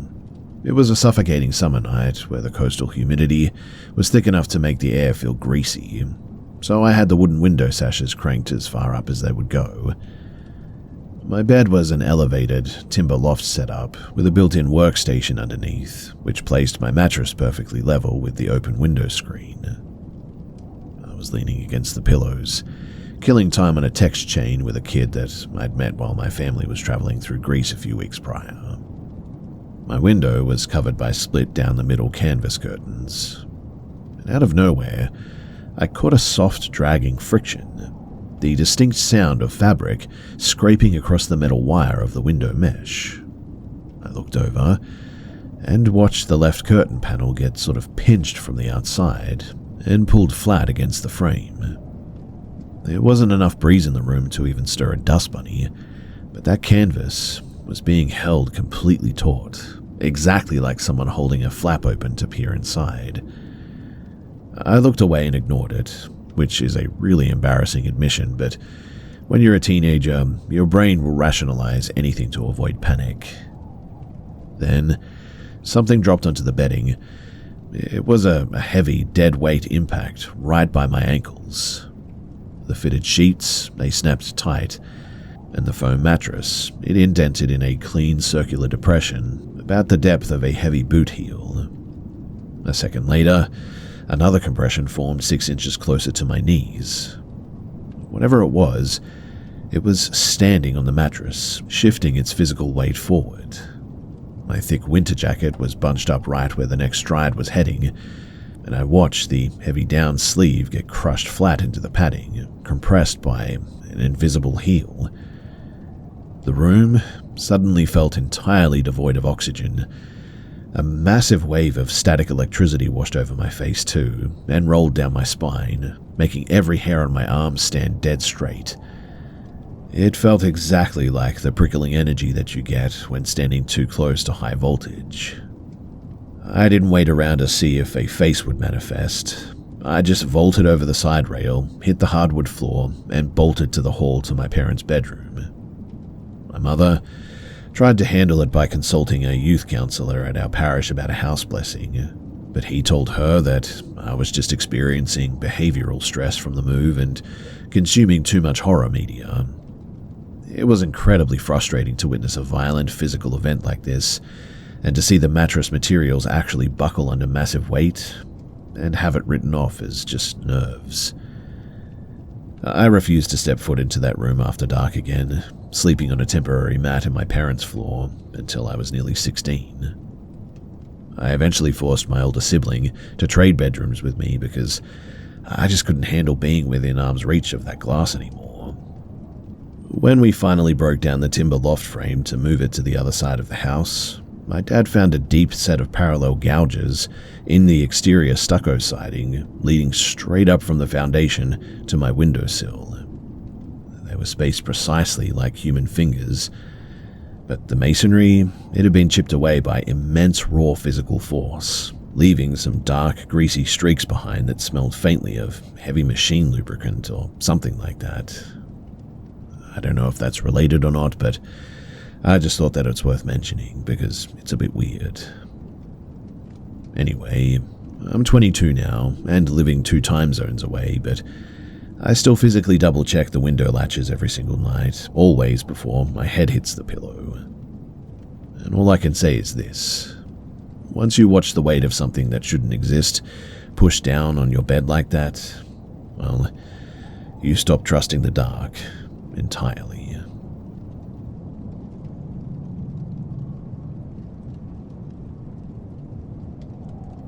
So when I was in my bedroom, my mum was in the living room with the lights off. This happened at around 8:30 p.m. and it's now past 10. My mum heard me come down the hallway and into the kitchen. She asked if I was okay, and she apparently heard a bit of a mumble back in my voice. She said that she didn't know what it said, but after that, the kitchen lit up as if I was using my phone flashlight to find something, and then it was gone. After that, she texted me to ask if I had been out of the living room, so I got up and left my room to talk to her and tell her that I hadn't. I had actually been in my room working on a project for at least the last few hours. So now, we're both freaking out. She kept asking if I was messing with her, and I swore that I wasn't. But we have been experiencing a few things here and there, actually, like strange noises, things moving around. My dad has also had a few of his own experiences. I think one was also about me, so whatever it is, it seems to keep impersonating me. I'm not sure if it's entirely related, but for the past year or so I've been feeling this very off energy around me as well. I've never been able to see ghosts, but I've been able to feel them, I think. Their energies and such, but this one is just off. The only way that I could describe it is wrong, and it's very inconsistent for when it shows up. Sometimes it's gone for a week and it comes back, or it's every other day sometimes, multiple nights in a row, etc. I also really only ever feel it in my room, sometimes elsewhere in the house, and it's always or usually at night anyway. I'm also not sure if they are related, and if they are, I'm not sure how to get rid of this thing, so if you have any advice, I would love it. I'm not a Christian or not religious or anything, so I wouldn't feel comfortable getting the house blessed or anything, which is part of the reason why I'm here. What does anyone do about the paranormal if they aren't religious?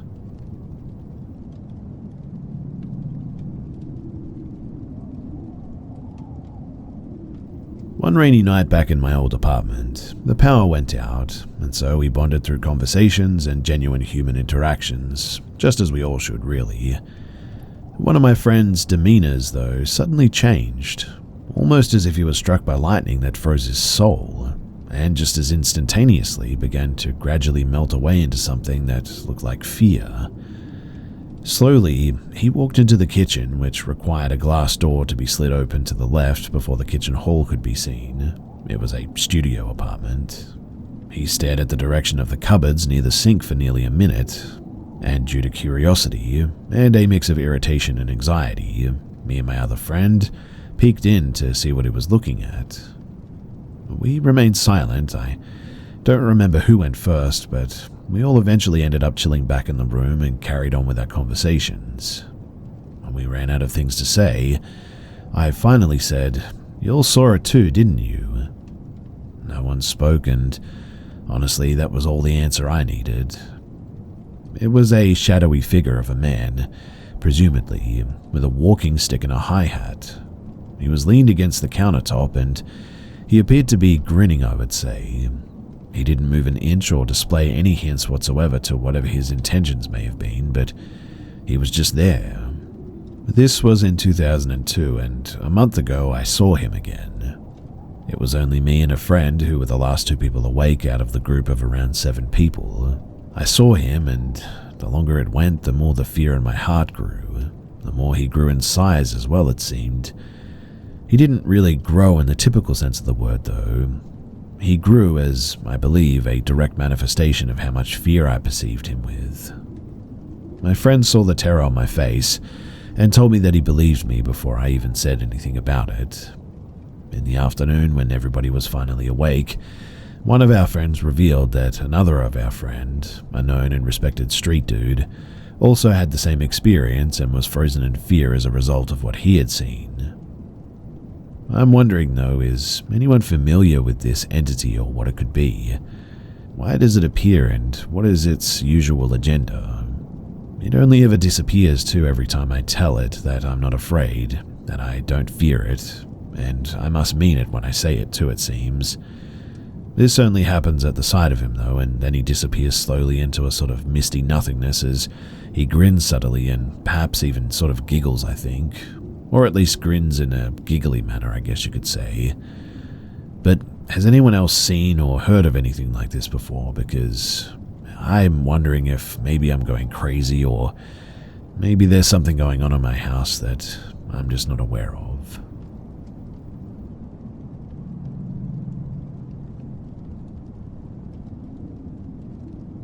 This experience is one that I've never shared with anyone besides my brother. When I was about 13 years old, I was living in rural BC. One night I was in the hot tub on the deck outside just watching the woods, taking in the silence. It was wintertime and we had just recently had a snowfall that left around knee-high deep of snow. It was around 2 to 3 in the morning, and out of nowhere, this large wolf, bigger than one that I'd ever seen by far, came out of the woods. I remember its coat being a shimmering silver and its bright piercing green eyes. As this wolf was walking along the fence of our paddocks, it sort of locked eyes with mine, and we just kind of stared at each other as he walked past me, both alone in the middle of the night in the middle of nowhere. But what happened next, till this day, always makes my spine shiver. As the wolf walked past, he walked towards our barn with our horses in it. It became darker as it entered the barn, but the other side of the barn still had a bright light illuminating the outside that I could clearly see. And this wolf, as it entered, halfway through it went from the shape of a wolf to a very large, broad-shouldered person. The horses didn't make a single sound, and this person, that now stood roughly 7 feet tall, rounded the corner towards the open field, but didn't emerge from the other side, and after that I never saw it again. My brother had his own encounter with this same wolf, I think. He told me that he woke up randomly one night from the feeling of being watched. He then looked out of his window to see a very large wolf walking away from his window, so I'm guessing that it was watching him sleep or something. This place that we lived at was old native ground. Our barn was an old school house where the Catholic priest would put the native children and teach them lessons on Christ and all that. It even had the old desk and chairs inside still. My brother and I saw children's faces in the panes of glass from that barn, and lights turning on randomly too. We had closet doors slam repeatedly for minutes at a time, footsteps and feelings of being watched. In my room I saw glowing red eyes on the ceiling one time, and hid under my covers until morning. Anyway, the main reason why I'm sharing this and what I'm really seeking answers for is, what did I encounter outside in the middle of the night that night? After I looked around myself, the closest thing that I could find was skinwalkers or wendigos, but from what I've read of these creatures, they have deformed features or things that make them uncanny or straight up horrific. What I saw, nothing struck me as abnormal about this wolf besides its massive size, until it literally changed its entire form in front of me. I know that this is getting a bit long, but I'm not a great storyteller, and there's just so much that I experienced at this property that this is really just scratching the surface to everything else. The wolf incident is just something that I've never really been able to grasp and always wanted some kind of an answer for, because it feels and sounds just so unbelievable. I know that. I also understand that the term skinwalker is Navajo lore and doesn't really correlate with the BC tribes, but this is just a representation of what I saw with, well, the closest accuracy that I can give you all.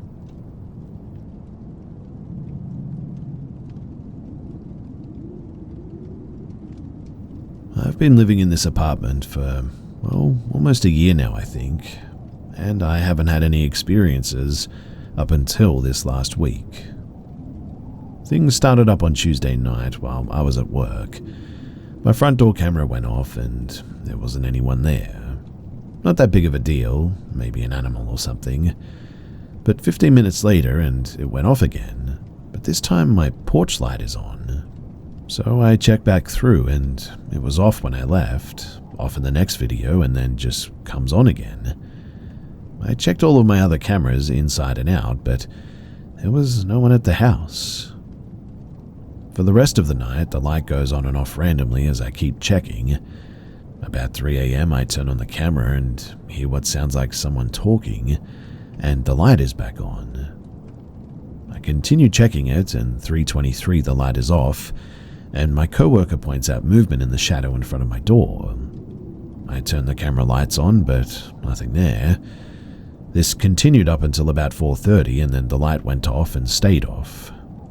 I got home at 7 and my TV was turned on, and that was definitely off when I left. But otherwise, everything was pretty normal. I worked the rest of the week and everything seemed normal as I checked in through the cameras. I had an electrician friend come over and check the porch light out on Friday. It's all good. So tonight, Saturday is my night off and I'm home watching TV. I live alone, so it's just me and the cat sitting in the living room watching TV when I start hearing someone talking. It seems to be coming from my bedroom, which is at the front of the house. Knowing that there's no one here but me, I figure it's outside, so I check the cameras. I don't see anyone around, but it gets quiet, so I figure they must have just went on down the street or something. I settle back in for my movie, and there it goes again. I decide at this point to just sort of ignore it, thinking that it's somebody else passing by. But suddenly, I hear my friend L calling me from my bedroom, but he's not here. He's definitely at work. I mean, I dropped him off myself at 6:45 and he won't be off until at least 7.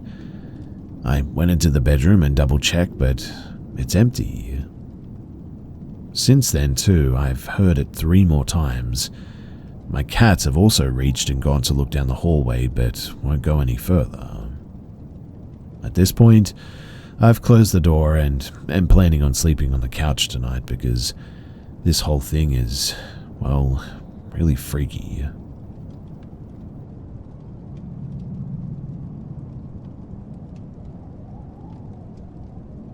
I recently moved to Wisconsin and I wanted to explore the backcountry 2 falls ago, so I took a trip from the south to Superior, mostly off-road and on fire roads and whatnot. On my second night, I was in the North Woods and it was getting pretty late, so I was on a back road in heavy forest and decided to find a spot to sleep in my truck. I went down a dirt road, probably 2 miles or so down the dirt road. At this point, it was very dark, roughly 8 p.m. and absolutely no one for miles. I found a trail in the forest and drove about 100 feet into the woods and I parked, completely concealed from the dirt road that I was just on. I got out to assess the area, but couldn't see anything as it was completely dark. I got back in the truck, and I set up for the night. About an hour into watching a movie on my phone, I heard a sound that sounded like a woman screaming, and my dog heard it too. I grabbed my pistol, turned on all my lights, and opened the door to see what it was. Mind you, absolutely no one knew that I was out there, and I was far from civilization. I didn't see or hear anyone, so I ducked back into my truck. I'll admit too that I was a little bit freaked out, but I figured that it must have been wildlife. I don't know, I rationalized it. In any case, maybe about an hour later I was falling asleep and I felt my truck move as if someone had pushed on it. Again, my dog woke up too, so I knew that it wasn't my imagination. I didn't turn on any lights or make a sound, but my dog seemed very uneasy all of a sudden. I told myself that if I heard anything else, I would get out of Dodge. Well, I ended up falling asleep, and maybe around midnight I woke up to my dog growling, and it happened again. I put on my boots and hopped in the driver's seat, and I just got out of there. Now, as I was driving out, I went around a corner on the dirt road, and I'm not sure if it was my imagination or what, but I swear that I saw a tall, skinny thing running off the road as I came around the corner. It took about 30 minutes to get down the road because I continued down the original dirt road and did not get back the way that I'd come from. By this point, it was raining pretty hard and I just didn't feel comfortable being anywhere dark anymore. I drove about an hour and I finally found a gas station and ended up staying the night there. But I have never been so scared in my life before, and honestly, it takes a fair bit to get me feeling that way. I don't know what it was, but I know it was not human, whatever was out there. That much is very clear.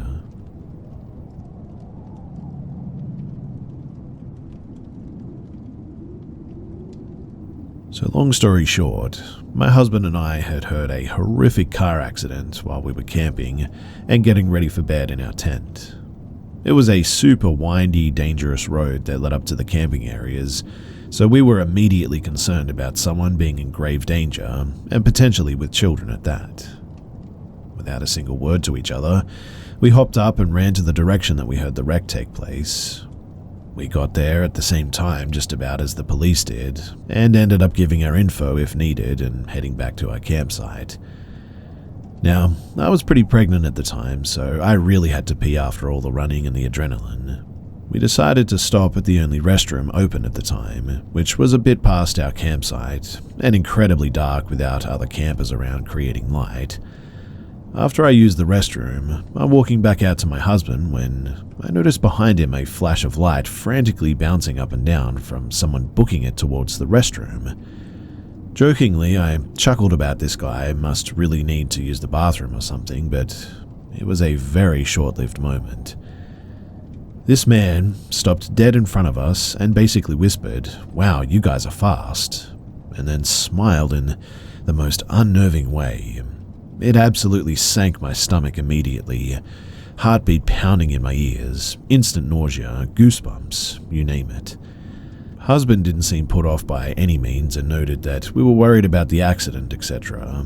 Dude continues on as if discussing the weather with a friend, saying that he's just used to this kind of stuff, asks if we're leaving tomorrow. I almost angrily ask, used to what? Which he shrugged off and just explained that he traveled a lot and camped. At that point, I had already started taking steps backwards, to the point there where my husband finally starts noticing something's off with at least me. In the moment, I decided to lie and say that we needed to get back to our tent, because the cops were coming to take our statements, which was completely false, but I, for whatever reason, just fabricated that, like verbal vomit, without even thinking. Even though my husband chimed in and agreed, saying that we needed to get back, this man does not stop. He starts matching our steps backwards with steps forwards towards us, and begins telling us that morning he went for a walk and found these beautiful flowers, but had heard a deep growl which scared him. He ended this very concerning story with saying that he realized that you never know what day is going to be your last. It was at that point that I realized the entire time he had been fiddling with his hands in his hoodie pocket because he had a knife. I screamed run, and without hesitation my husband grabbed my hand and we started running for our lives. In those first few moments of taking off, he asked me what was going on, and I screamed "Flowers don't growl" and started sobbing. This man had never taken the flashlight off of us, mind you, had it on one of his hands by his hoodie pocket the whole encounter. So we knew that he was chasing us when the flashing became erratic again, shining up and down over us. I'll never forget watching our shadows go from big to small from the movement of his hand while running hard. I looked back to see him behind us with the same smile that he had in the beginning, and it absolutely terrified me. We had to cut through some woods because he was gaining on us so fast, and in the heat of the moment decided to just continue through the woods back to the police instead of staying on the road that we would come up to after cutting through. We both looked back and last saw him right at the edge of the road where we would have come out if we had decided to take that way, because it would have been the fastest to the wreck. And seeing that, we knew that we had made the right decision immediately, and knew that it was a life or death situation in that moment. It clicked for us that he had expected us to take the road, and looked disappointed that we had taken the longer route instead. But we didn't see the flashlight or him after we looked forward again, and when we told the police, they did go, but they failed to find the guy. Fast forward a couple of years after this traumatic experience, and dozens of unsuccessful follow-up calls to see if they ever found him, I decided to post something on TikTok about it. It actually went viral overnight, and by the next day, someone who had lived in the area had actually found this guy, and shared a news article. He killed 2 weeks later at another campsite not too far from where we went. He attacked and stabbed a man who died immediately, and a woman who luckily survived, but only by playing dead. When I tell you finding this out absolutely sent me into a spiral, man do I mean it. I cannot even remotely begin to describe the mixed emotions of getting closure from him having been found, to the heartbreak and survivor's guilt of knowing that he went on to successfully kill because he wasn't caught after our experience. This changed my life. I'll never be able to enjoy camping again, and we used to love it. Look, please, for the love of all that is good, always go camping or hiking protected. It turns out that camping and hiking and murders are scarily common and seem to be a free-for-all to all serial killers. I mean, really, just look up camping cold cases and you'll be blindsided by just how common it all is.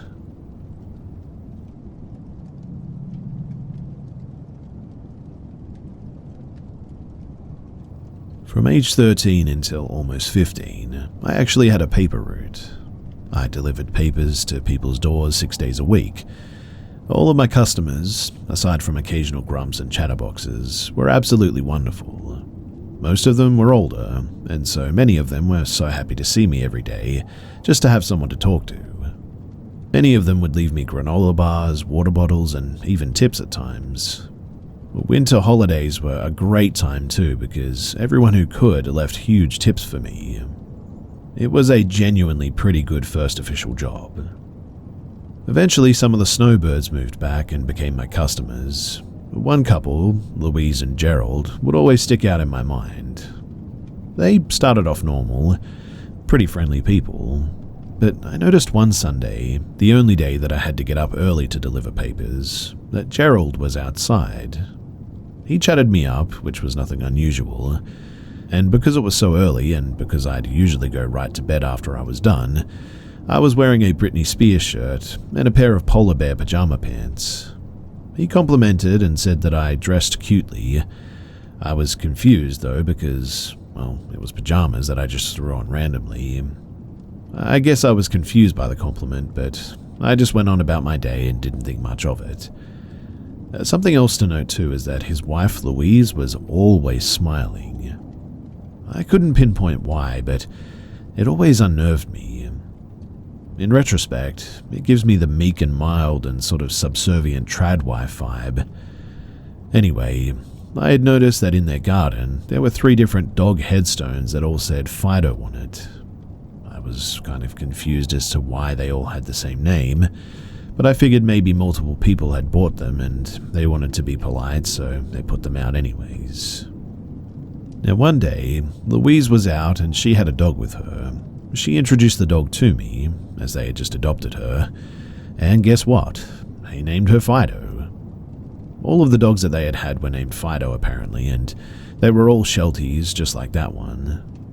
I thought that this was a bit weird, and I told my mum about it, and she told me not to be so judgmental, as it was probably one way that they dealt with grief. Here's the thing though, they kept trying to get me to come inside.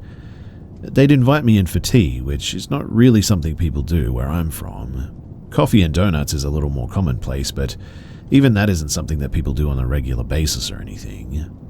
Or they'd invite me in to talk to them. I'd always decline politely because I had more papers to deliver anyway and I wanted to go home. Gerald kept complimenting my outfits, even when they were just pajamas. And one morning he did this while getting closer to me and eventually touched my shoulder, and I was eventually like, I gotta go, and I left. I didn't tell my mum at the time, as our relationship was good at that point, and I feared that telling her of any concerns that I had would make her not trust me or make her mad or something. This was also at the tail end of my CSA, which she doesn't really know about to this day, and I thought that maybe I was just being paranoid. But then, right before I moved and I gave up my paper route, a really bizarre incident happened. It was a Sunday, the last Sunday that I had the paper route to be exact. So I was out early delivering papers, like it was still kind of dark out, and Gerald was outside. He complimented my outfit again, getting all creepily close. He invited me inside and I said, I really don't think my mum would appreciate me being gone for longer than she expects me to. She's really strict, you know. Which wasn't the whole truth, but, I mean, you gotta do what you gotta do, right? He seemed to get kind of annoyed by that, though, and just asked, wouldn't your mum just prefer that you respect your elders and not turn down an invitation? And at that, I felt the color drain from my face, and I noped out of that really quick. I think I muttered something about how I really had to hurry along because my dog was sick or something. I heard him say some compliments about how my hair looked pretty. I have very wavy, sort of curly hair that gets very puffy and voluminous when I'm in the humidity, and he would bring that up a lot, saying that my hair reminded him of the 80s. In any case, I booked it as quickly as I could to the next house without running. I didn't see Gerald after that, but I did see Louise, and she never stopped inviting me to come inside and play with Fido or to have some tea. I always declined, and she always seemed disappointed every time. And so, that's my weird paper route story. I know that maybe I'm just being paranoid, but Gerald and Louise, they just gave me some really funky vibes. And looking back, I really hope that those graves did actually contain old pets.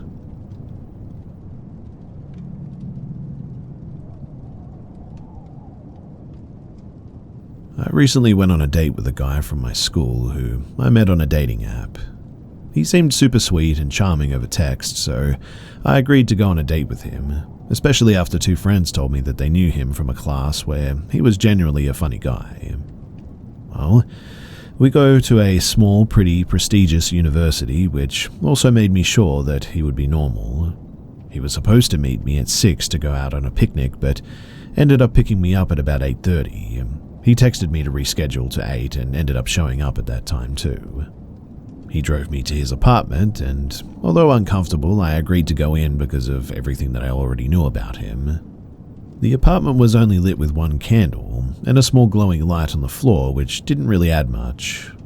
It was a multiple bedroom apartment that he lived in alone, which made it even more odd, I guess. In any case, we talked and ate some food, and he seemed sort of nervous and uneasy for most of it. He suddenly switched the conversation to our deepest, darkest secrets and asked if I had ever seriously thought about killing anyone. After I said no, he made up a story about being in the Navy and having to bomb a ship and killing 5 people. When I was unsure how to respond, he sort of just passed it off as a joke and said that he had seriously thought about killing someone else, his ex's current boyfriend allegedly. I was extremely uncomfortable at this point and wanted to leave, and he agreed to drive me home. Before we left though, he said that he wanted to show something to me and pulled out a rifle that he pointed in my direction. When I got startled, he remained eerily calm and said that he got it for hunting, but couldn't think of even killing an animal. We left and I got back to my friend's place safely. Now, everyone I've told this has been flabbergasted about how the date went, and I just cannot shake the feeling that something was off about him, and it's creeping me out. To clarify too, I mean like something more sinister about him. So, if you have any thoughts, then it would be much appreciated.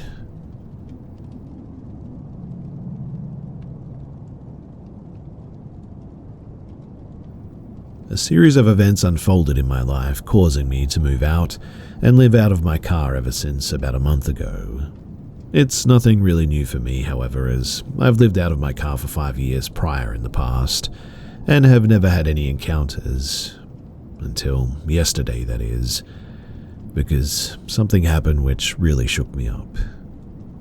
There's this small beach on the coastline, which has been my go-to sleeping spot for some time. On the southbound part of the road is a whole lineup of cars and RVs, mainly other homeless, but also people coming to hang out because it offers a nice view of the bay. I usually sleep on this side, and the people who come here like to bring their beers, play their music, and gather outside. But it's super chill and everyone keeps to themselves for the most part. Well, lately I've been having trouble sleeping, and I tend to knock out at around 2 a.m.-ish, not waking up till noon. The problem is, though, on this southbound side, is that the sun will bear down at like 8 a.m., turning my car into a sauna in the morning. But about 100 yards down, on the northbound side, there's this tiny hiking trail area in the vast lot just off the road, and there's a few trees there which offer me a bit of shade until the afternoon. There's also a park right across the street from here. It's a much more secluded area, but I've been sleeping there since the last week or so, no issues at all. In fact, typically, only a couple of other cars really park around this area. So, yesterday, I pulled up to my spot at around 12:30 in the morning and found this large 4x4 pickup truck parked there. There's another car parked across the road and a third one on the other end of the lot as well. I think to myself, no biggie, there's a second tree just in front of the pickup which works for me, so I'll pull up there. It's only a 20-foot distance between us, and I am in their direct line of vision. I realize now in hindsight that it was probably a stupid move, but oh well. There's 2 people in the front seat playing their ranchero music, and there's also a dog left outside on a leash, possibly others in the back seat, but I couldn't confirm due to the windows being tinted. I never make eye contact and keep my head down the entire time. I first go to take a leak in the forest, come back to grab my pillows and blanket from the trunk, and hop into the back seat.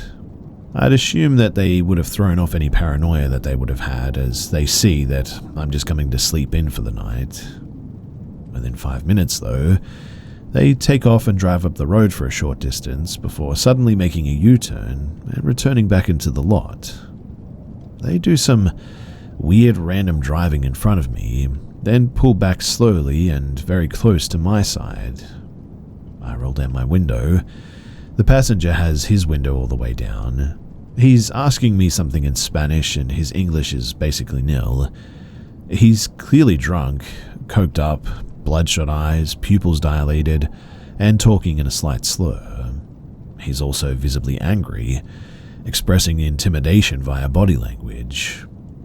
I respond to him in English, so he asks if I'm Policia, and I'm like, no man, I'm just sleeping here. I show him the pillow and the blanket, but he keeps pressing me. No, police come here. I reply, no man, police no come here. Never, don't worry about it. I tuck my hand under my head as per the universal sign language of sleeping, again reiterating that I'm here to sleep. But he's getting frustrated and asks where I'm coming from. I'm trying my best to de-escalate the situation and talk calmly and nicely and even apologize if I happen to bother them. I directly asked him, do you think that I'm police? And he responds in the negative, shaking his head. I point up to the tree and explain, shade for the morning, my car, just so that he knows why I decided to park in this spot. But he's pretending not to understand me and says, Policia come here. Again, I tell him, "No man, police don't come here. I sleep here every night, it's okay." But the dude is angry now and starts halfway flashing something in his hand from behind the car door. It was a very subtle gesture, and I could not say for sure if it was a gun, but he was definitely suggesting something. He then says, "After today, no more sleeping here," repeating this 2 times. Then goes, "Okay, okay," while pumping his chest and piercing his gaze in a menacing fashion. The driver floors the gas pedal, taking off in a frenzy. As they're taking off, the passenger dude hangs out the window looking back and mugging the living heck out of me before they get back on the road, hitting the accelerator at high speeds. I sat there for a good 10 minutes just so that I don't run into them a second time, then went to sleep near a Walmart instead. I didn't get their license plate, but since they likely also have my plate and know what I look like, it'd probably turn sour for me if I reported them anyway. I spent the whole day dwelling on what had happened yesterday and have little clue as to what made them trip out like this. My only plausible theory is that they didn't like me parking proximally to them and they took it as a disrespect. In any case, it's a bit of a bummer because, well, there goes my perfect parking spot.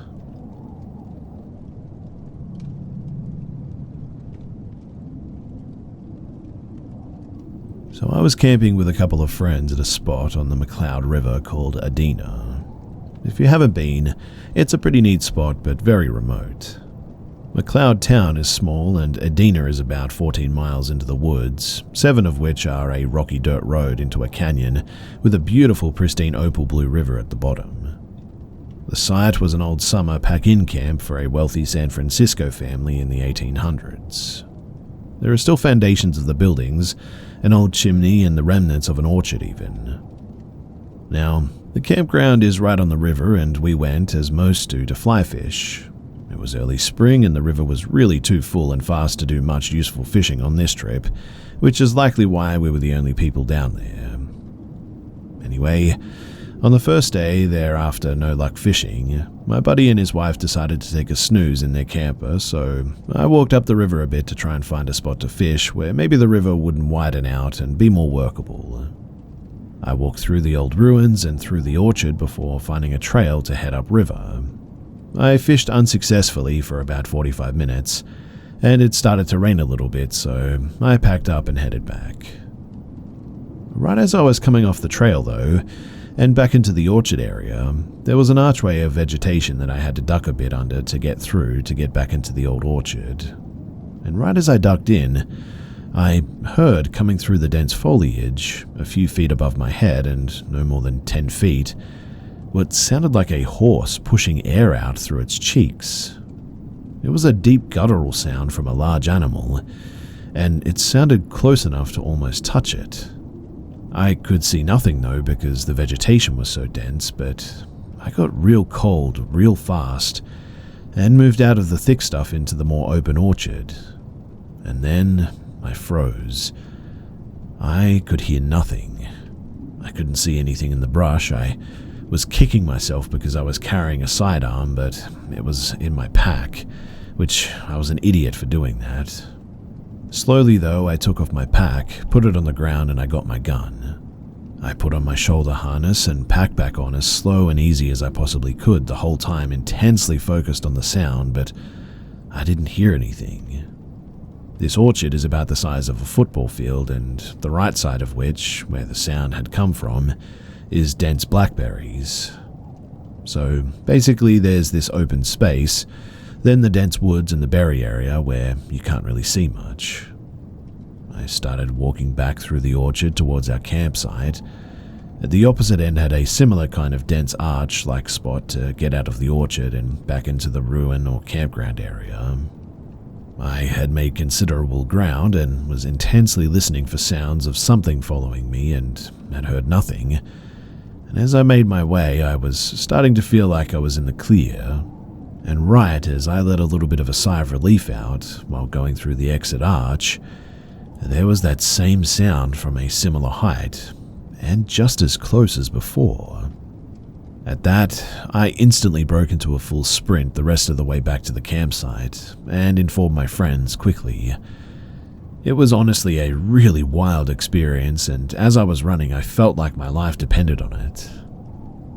Anyway, that night we all decided to stay down there in any case, and yeah, as we were cooking and eating, a deer showed up.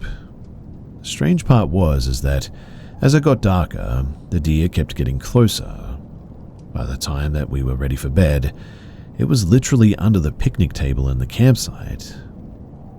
We had a pretty uneventful night for the most part, but when we got up in the morning, the deer had slept under the pop-up camper right at the door. The next day, we went back to the orchard with our firearms ready. I was determined to figure out how the animal had moved without me hearing it through the dense berries. I searched and searched, and in the end, I just could not come up with a rational explanation. I mean, there were no paths, no trails. But lastly, and most disconcerting, in the middle of the orchard there was a small pine tree, maybe about 12 feet tall. But the weird part was that something had broken the top off of it, about 7 feet up, and laid it across the vague footpath that I had just used to get through the orchard the day before. And I can assure you that it was not there then. I've racked my head trying to make sense of this encounter for some time now.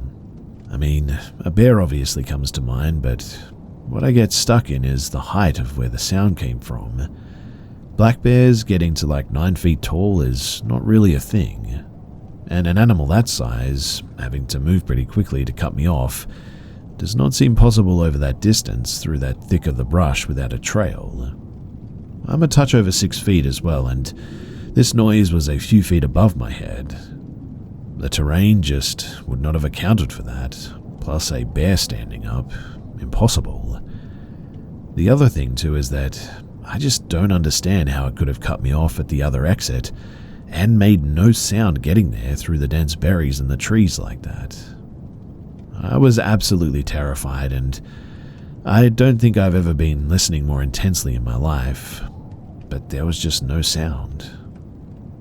I mean, I guess it could have been 2 huge bears, one at each spot, but I've never heard a bear make those sounds before.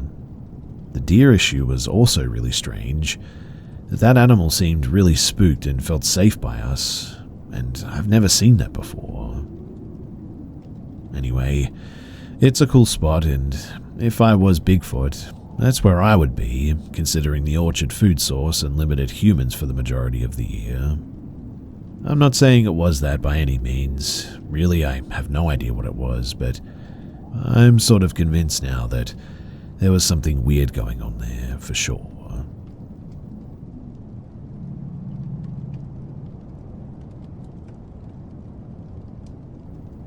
So my family and our friend, 1 male, 2 female, our kid and newborn, just went on a walk through a trail near our friend's dad's house. What was supposed to be a nice outing started to get strange though when a group of what felt like 40 but was probably more like 20 walked past us, most of them wearing the color white. We just think of this as a bit strange, but we continue through the path anyways. But then, all of them, instead of leaving, decide to turn around and start catching up and walking behind us. Now, I've walked this trail often enough to know the general area, but we get a bit spooked amid their group's excitement, and decide to walk into a path that's not really a trail, but we can hide behind. We wait for a bit, hearts racing, and I hear a small group on a path above us that would have ended up leading them to cutting us off halfway through the trail. I specifically heard them say something in a sort of questioning manner as well, and about the 4 of them. We continue waiting a bit until the group on the main path passes, and then we quickly head back the way that we had come and safely got away. This obviously just happened, and I'm still convincing myself that we were just overthinking it, but we had actual fear, and the whole situation felt very strange, especially because, well, they cut us off the trail, and honestly, the way they were dressed, they looked like, I don't know, Maybe a cult.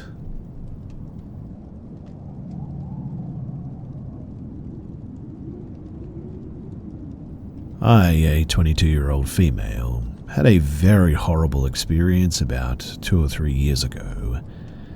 So my boyfriend, 22 and male, and I had been dating for less than a year when this happened. My partner is of a Latino descent and I'm white. My boyfriend's family are believers of the bracelets of the evil eye. They taught me that the evil eye in their culture is used for protection, like if someone gives you a bad look or if they look at you with bad intent or envy. They then taught me that if the bracelet becomes lost or broken, that means that the bracelet has done its job and protected you. Now, my partner and I were hanging out one day at his home and he came across an old evil eye bracelet that used to belong to him. He had lost the bracelet some time before, and he asked me if I wanted it, and he said that it would protect me. From what I understand, someone can gift you their evil eye bracelet, and it should protect you still, even though it had a previous wearer. So I accepted my boyfriend's offer and decided to wear the bracelet, but I didn't really believe in that stuff, I guess. I mean, I grew up Christian and I still believe in God to this day, and am fairly religious, but not any of that sort of superstitious stuff. In any case, I went home later that day, and I was living with my aunt and uncle at the time. My aunt and uncle are very hardcore religious sort of folks, and so their house felt beyond safe most of the time. I never got any bad energy or negative feelings there, nor did I ever experience anything bad or paranormal too. That night though, I went to bed wearing the bracelet with nothing really in mind. I don't know how long I had been asleep for or what time I woke up, but I remember waking up screaming and thrashing. I can't remember any previous nightmare or dream prior to waking, but as I was waking myself up with my screaming and thrashing, I swear that I felt something grabbing my arm, the arm that I was wearing the bracelet on. I remember that I was grabbing my own arm as well as my other hand, almost as if I was trying to reinforce my other arm that was being grabbed and pulled. I think that I had managed to shake off whatever was grabbing me at the time because as I was really waking up, I suddenly felt something at the end of the bed, and with a hard tug, it tried to rip my blanket off of me. I held onto my blanket firmly and eventually, whatever it was, seemed to let go. I laid there in the pitch black darkness with my eyes wide open, just sort of staring at the ceiling until I felt like it was safe enough to grab my remote control that turned my LED light strips on and off. I turned on the lights and I saw nothing at all. I stayed awake for maybe 10 minutes just looking around and being on my phone, but eventually I was too tired and I fell asleep again. I really don't know how I was able to be honest, but I did, with the lights on of course. I had never ever experienced anything like this, and there's no way that I could have been asleep or dreaming still because I distinctly remember waking up screaming and sort of thrashing and absolutely feeling something. Now, I don't know if something had been attached to that bracelet or if it was just a crazy coincidence or not, but whatever the case, it was terrifying, and I didn't feel comfortable going home the next day to sleep in my own bed again. The bracelet remained in my home, but I had taken it off for a shower and I didn't put it back on after that. And I never experienced anything again like that, even though the bracelet remained in my home and in my jewelry dish. So, if any of you practice witchcraft or are into the paranormal and culturally practice the evil eye stuff, I would really like to hear your thoughts or speculations as to what you think could have happened.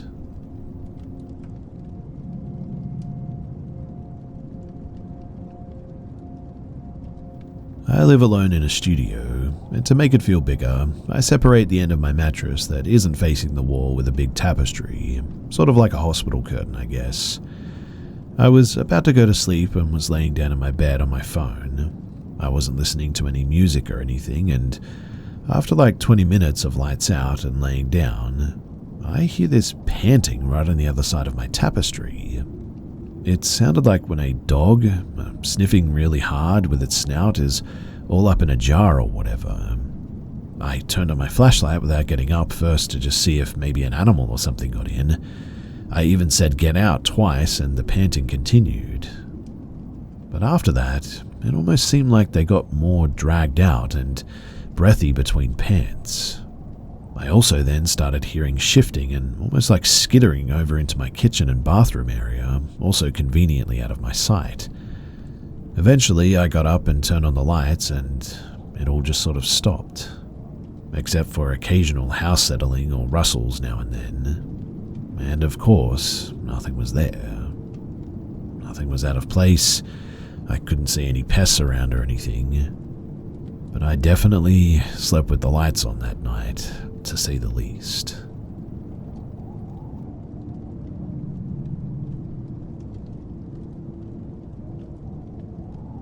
We live in Australia, and for one of my birthdays years ago, pre-kid life, my husband booked an Airbnb cabin on a property in a rainforest area, about 2 hours from our home.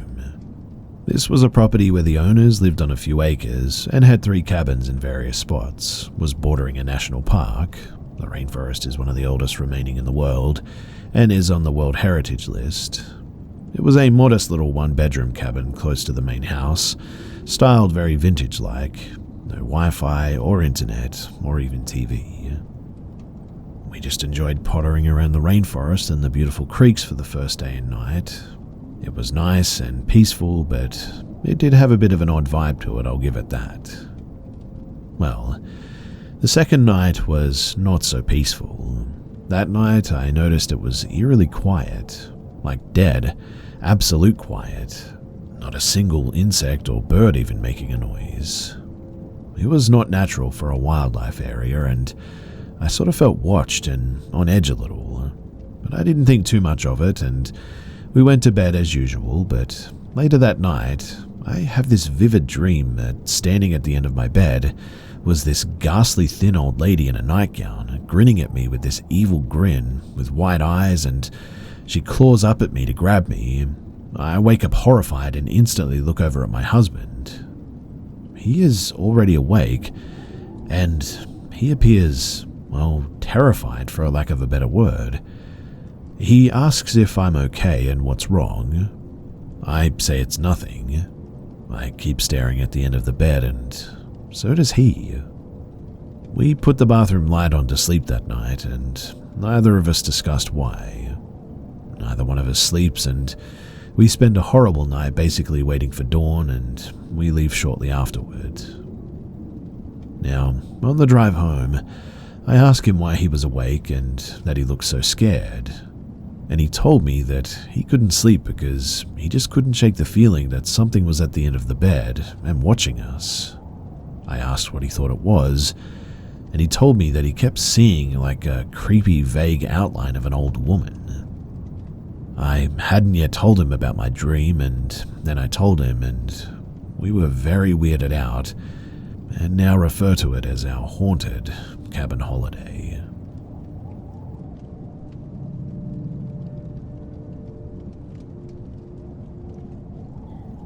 So, we've lived in the same new mobile home, manufactured trailer house, for 2 years on land that my husband's family has owned for almost 100 years. And well, lately, weird things have been happening. The other day, my husband and I were talking as I was walking out of our bedroom. The light was on and he was walking inside of it.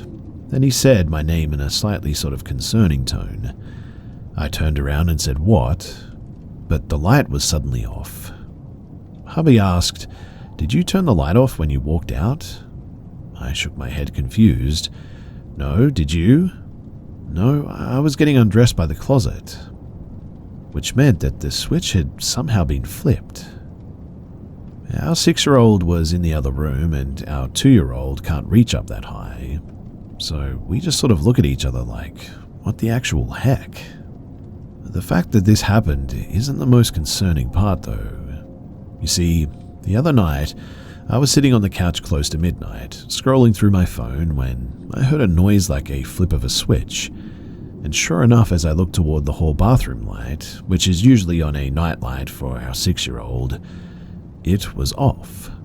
Then I hear it again, the flip of a switch, and the light cuts on. I stare at the hall absolutely flabbergasted as to what had happened. I never mention it to my husband because, for all 6'2" and 240 pounds that he is, the man is definitely jumpy.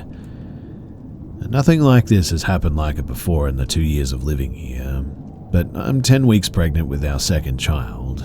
With my first pregnancy, I always felt like someone was always watching us or would hear footsteps walking down the hall of our old home. I had nightmares of someone snatching my husband away. His mother had recently passed when I was 18 weeks pregnant with our first kid. Maybe I'm being sensitive in this pregnancy, but this is the first time my husband and I witnessed something like this together. So, what do you guys think?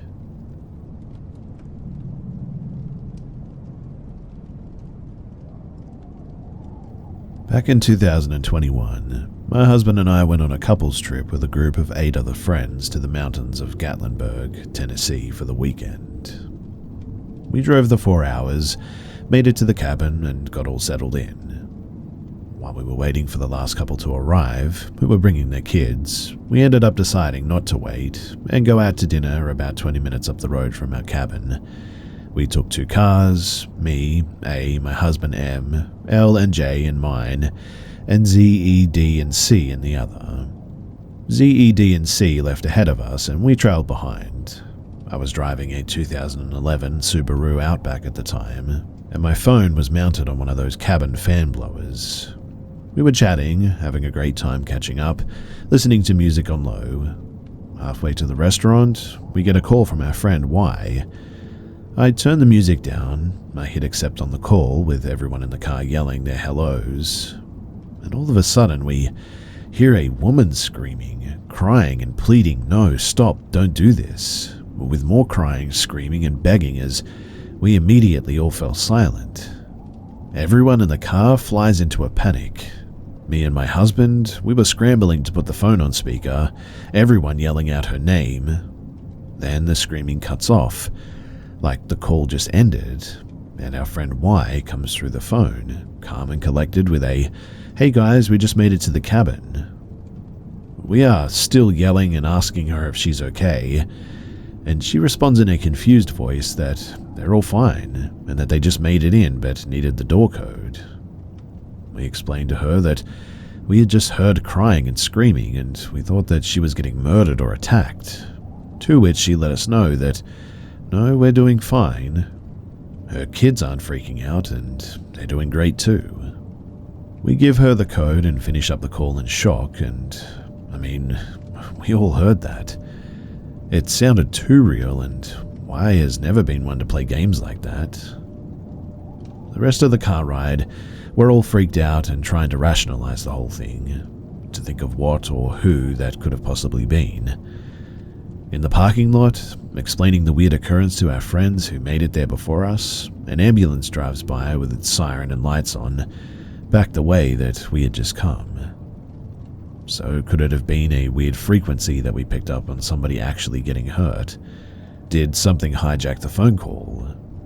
Well, whatever it was, it thoroughly freaked us all out, and our explanation is, well, maybe it was paranormal.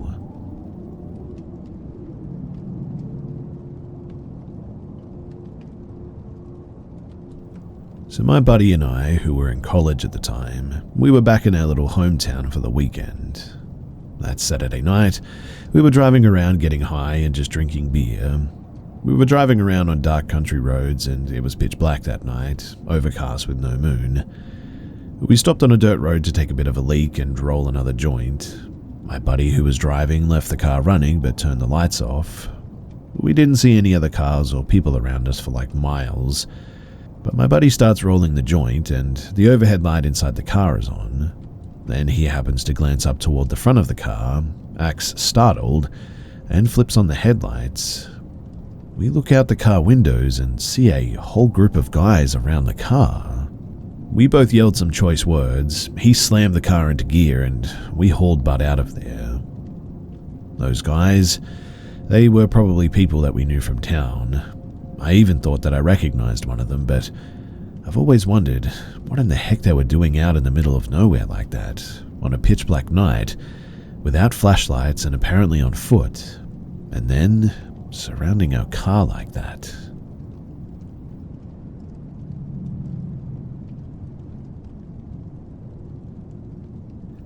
I've never been one to really believe in the paranormal. Not that I often wondered about supernatural phenomenon outside of seeking a good scare now and then, like on YouTube or whatever, but I always assumed that what I was watching were either good hoaxes or had some logical explanation that wasn't immediately apparent to me. That was, until this past weekend, when myself and my girlfriend had an unexplainable appearance. Funny how that works, right? Complete disbeliever until an encounter of your own. Well, we were staying in an Airbnb in Belfast, Northern Ireland, with it being a small townhouse in a council estate. The upstairs, where our bedroom was separated from a second bedroom by a tiny landing. Upon waking up on Friday, the 13th, we started getting ready for the day. I was sat at the end of the bed pulling my socks on when I looked up and I saw a human shadow on the curtain of the bedroom across the landing from us. Not realizing what it was yet, I made a remark about how that wasn't creepy at all, and my girlfriend peered around the corner to see what I was talking about. Oh, was the only thing she could muster up in response to me. Seeing that she was unsettled, I marched into the second bedroom and pulled back the curtain to see what was casting the shadow, thinking that it was going to be something silly like a tribute to Queen Lizzie stuck on the window, but there was nothing there. It was also the second story, so I wasn't expecting to see an actual person peering in or anything, but I wasn't expecting to see nothing at all. Also, there was nothing outside that could have cast that shadow. I pulled the curtain back into position, thinking, that's weird, and the shadow was still there. Still in a state of somewhat disbelief, I walked back to the doorframe to see if it was my shadow, but my shadow didn't even come close to reaching the curtain. With the pair of us completely creeped out, we went back to our room to get ready to get out of the house for the day as quickly as we could. My girlfriend peered back around the corner when we're almost finished to discover that the shadow was still there but had now shifted to the left. After that, we threw the rest of our clothes on, and when we looked again, it was completely gone. We have no idea how long it was there watching us, but from the moment that we became aware of it, it was gone within about 5 minutes. The second and last night that we slept there, we slept with the door closed, which we hadn't the first night, and it wasn't there the following morning. My girlfriend thinks that it's because we slept with the door closed the second night that it didn't show up as it couldn't watch us. Personally, I struggled with finding an explanation for it, but there's just really nothing logical about it. There was nothing there that could have casted it, and it was still there when I pulled the curtain back into position, which was really strange. I mentioned this whole thing to our Airbnb host, but they didn't seem to register any recognition of it. We're both absolutely certain about what we saw though, and from looking up shadow people, it seems like it is a phenomena that people experience. But can anyone give us any sort of reason as to why this shadow person visited us of all people? Thanks for listening.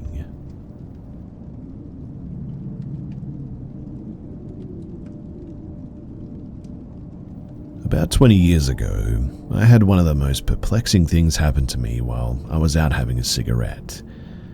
It was about 2 a.m. and I had woken up in the middle of the night.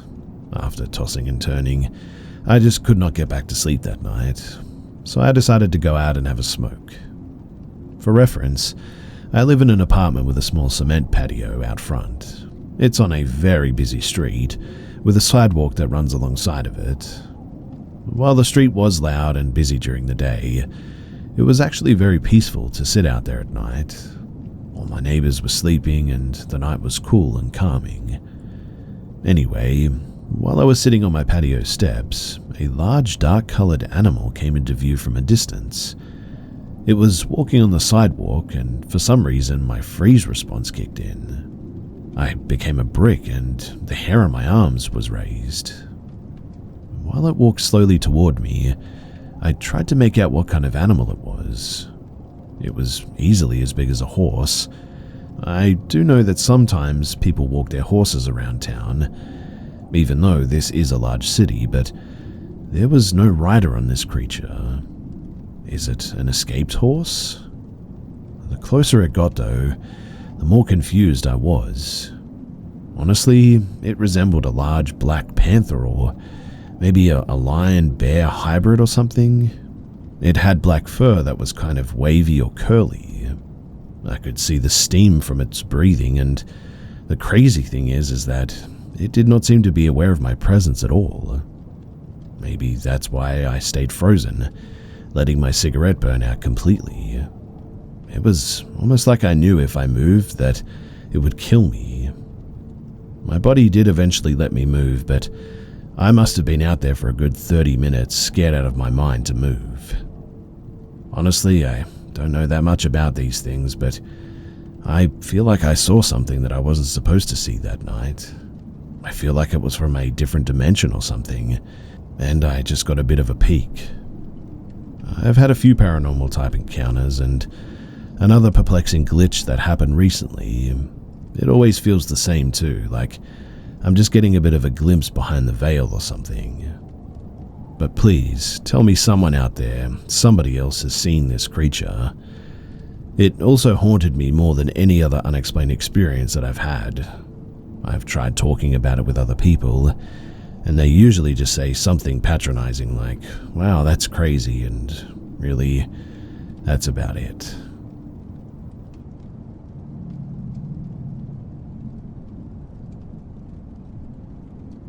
So my wife and I purchased an 1890s Queen Anne Victorian several years ago, and we're slowly restoring it for a traditional B&B as a part of our retirement plan in like another 10 to 15 years. My wife found one written account of a ghostly encounter following our initial, individual and personal experiences, which is not really what you want to find when you're trying to explain away an experience.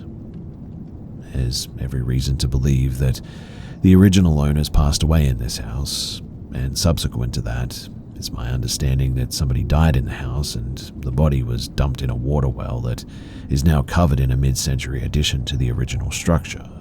Think Social Security fraud. The FBI ultimately dug up the body from the well, and that's when they found it there. My own experiences have been, well, fairly limited, I guess, and mostly what the heck sort of oriented. My first awareness was the sound of someone or something walking toward me, which I attributed to our large dog possibly following me upstairs, but she was downstairs and behind a closed door when I later checked. My wife described similar experiences within the main area of focus being at the top of the stair landing. She has a practice of singing or humming a tune as she comes down the stairs, and she believes that this either interrupts the experience or at least distracts her from the experience. I normally follow this musical practice too, whistling a tune that we sometimes sing to our dogs or singing an old jingle or whatever. I was home alone this evening and I needed to go upstairs to my study or lair to grab something. It was a long day and I had a few pressing things on my mind, so instead of singing or whistling, I was thinking about a work conversation from earlier. As I was coming downstairs, I heard footsteps following me down, a different tempo and rhythm than my cadence. I slowed and thought about turning to look, but I quickly noped out, only briefly looking up as I made the 180 turn at the bottom of the stairs and headed toward the kitchen. I didn't see anything, but I could definitely feel like something was near me. I didn't feel like I was clear of the presence too until I passed into the new section of the house. The hair on the back of my neck and arms had still not settled down an hour later. I had to go back up to the front of the house briefly to check for mail, and now that feeling that I generally have only at the top of the stairs is just on the other side of that kitchen door. Whatever it is, I think it's followed me down the stairs and it's decided to stay there. It just doesn't feel right or safe to speak about it inside this house too. And so I refused to talk about it in the house.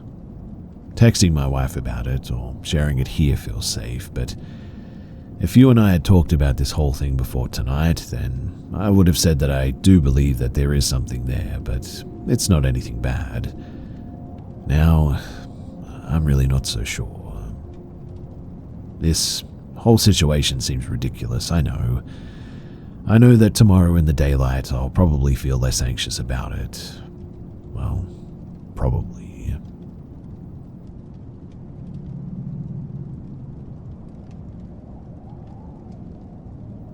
This was about 5 years ago when I was 11. I remember I was on my way home from school. It was a little late because my train had gotten delayed about 2 times, but that didn't bother me. I remember that it was a Friday and really I had nothing to do anyway. As I got home, I received a text from my angry mother. I had no clue why she was so mad, but she was texting me some crazy nonsense and somehow put the blame on me and proceeded to end the text with, "I'm not cooking, I left $70 on your desk, go buy something to eat and drink." So that's exactly what I did. By the time that I had gotten home, I changed my clothes, went outside and walked to a gas station, which was only about maybe a quarter of a mile away from me. I've always walked to this gas station either by myself, with my older brother, or with another guardian. So honestly, I thought that it would be no big deal to go by myself because I was always so hyper-vigilant about my surroundings anyway. Anyway, as I got to the store, I saw this man inside the walk-in fridge where there was just a ton of beer. And as I was walking around the store to get some snacks, I noticed him staring at me a couple of times. It felt like I needed to be aware, but I brushed it off, just thinking that he was just making sure that I wasn't doing anything stupid. As I was paying off for the stuff at the counter, after being there for about 30 minutes, the same man is standing next to me, and it was at this point that I got scared. This man was tall, he looked a bit muscular, and his eyes were visibly dark.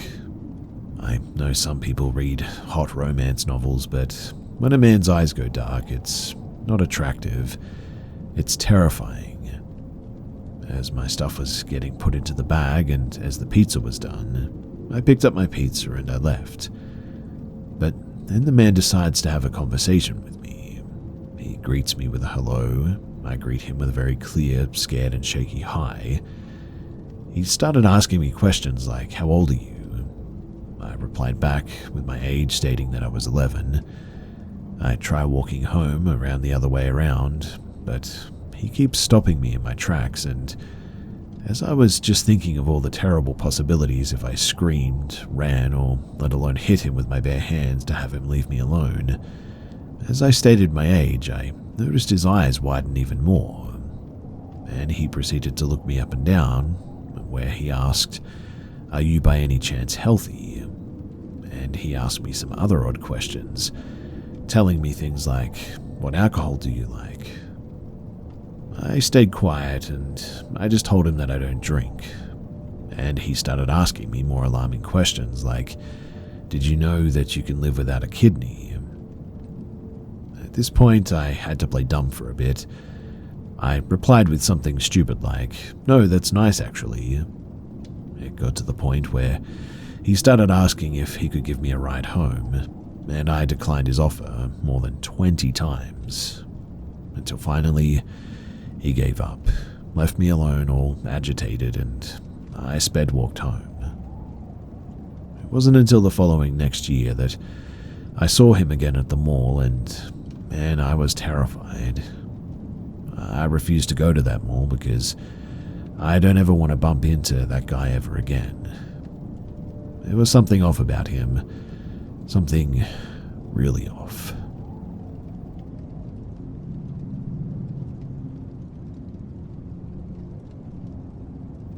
Even though this was almost 10 years ago now, I've never been able to get this out of my head, so I thought that I would post it here. So I was about 11 or 12 years old, living in an apartment with my mum. right across from our apartment was a very creepy neighbor. I could write whole books about all the creepy, wild, and downright insane things that he said and did throughout the 2 years that he was our neighbor. But this was something that always stuck with me more than anything else.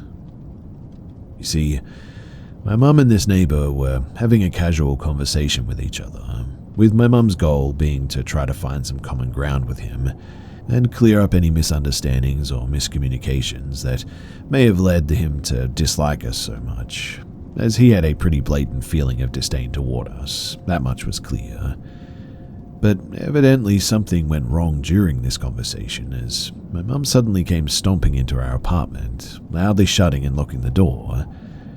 She was visibly upset and shaken, so I asked what was wrong. Her voice trembling, she said that our neighbor said this, completely unprompted.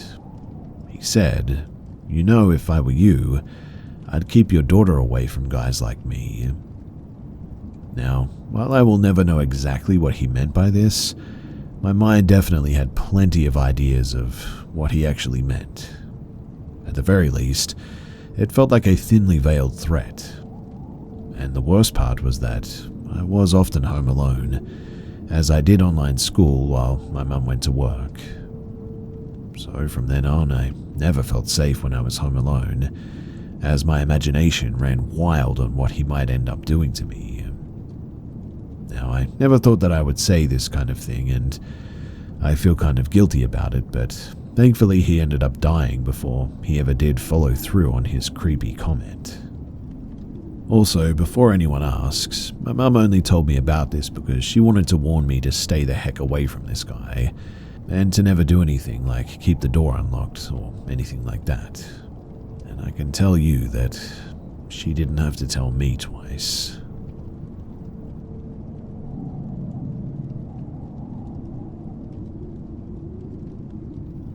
So quite honestly, I really don't even know what to call this, what I saw or what it was.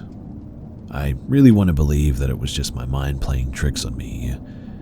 I was around 7 when this happened. I'm from a South Asian island nation, and personally I still don't like to believe in anything that I cannot physically see or explain.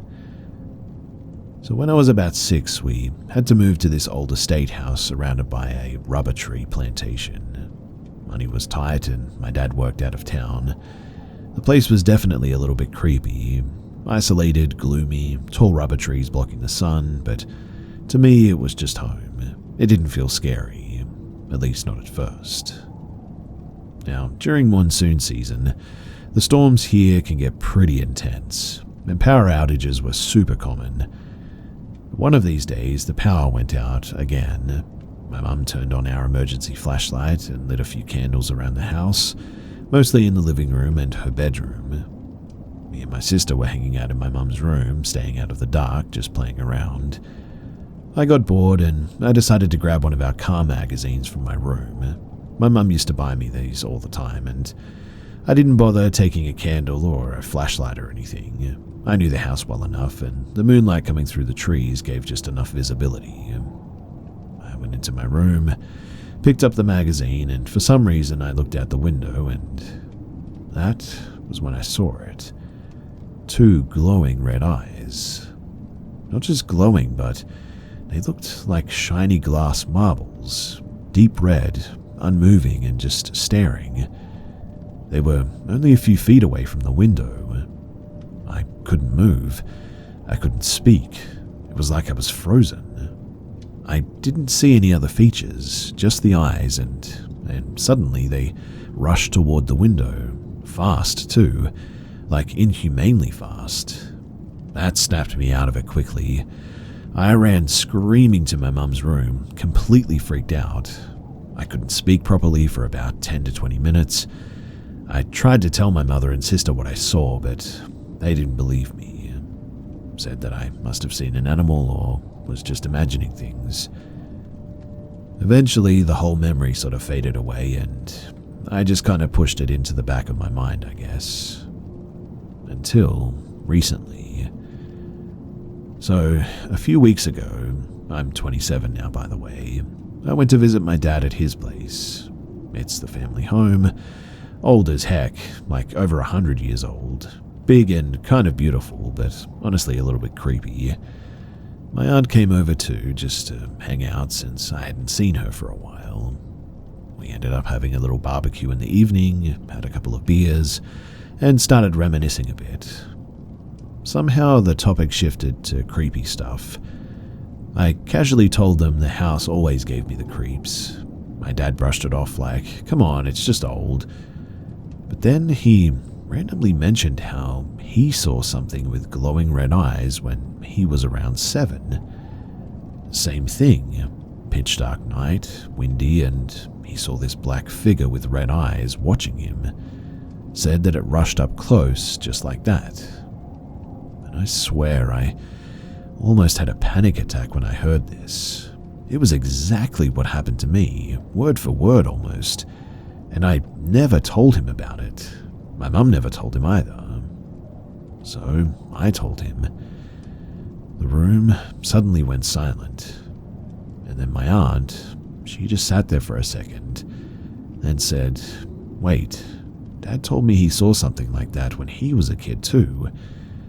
My grandfather apparently had a similar experience when he was around the same age as well, about 7-ish, same red eyes, same kind of encounter. None of us had ever talked about it before, and we didn't even know that we'd each seen it. After that, we just kind of sat there in silence, all three of us agreeing to just chalk it up to our imagination. But I swear I could see it in their eyes. They were scared, like they knew that it was real, even if they didn't want to say it. But here's the weird part. Whatever it was, it never hurt any of us. It never tried to. It just showed itself, watched, and then disappeared. Almost like it just wanted to be seen. I still don't know what it was. I want to believe that it was just a hallucination or whatever, but now I'm honestly not so sure anymore.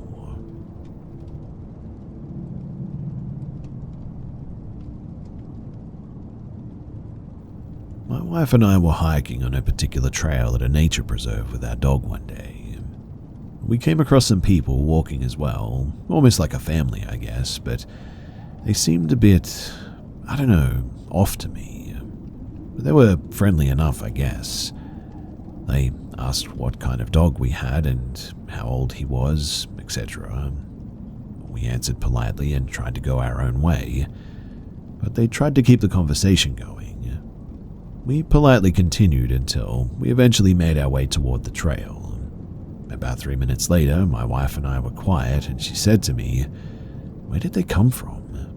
I didn't hear anyone behind us or ahead of us." So, to backtrack a bit here, this particular part of the trail bottlenecks, so you can see if anyone is coming from a good distance. Funny enough, she said, "Do you feel weird? Like someone's watching us, or like were looking at us strangely or something?" I didn't say anything for a minute, and she asked, "Did you hear what I said?" I said, "Yeah, I did." "How did you know that?" She stopped, looked at me and said, "I felt the same thing." The hair stood on the back of my neck.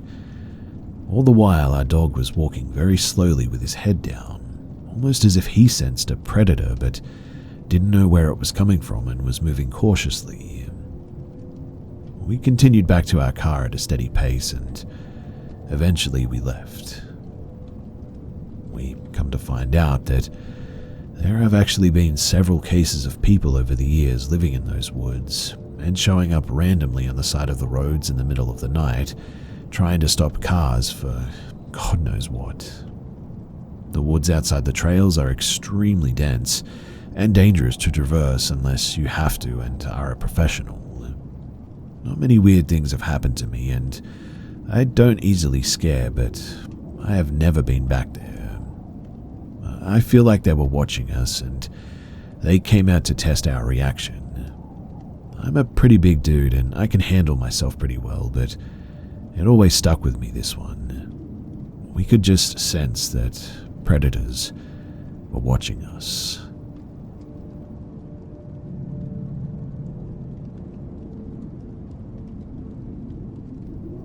remember when my family freshly moved to our house about 12 to 13 years ago.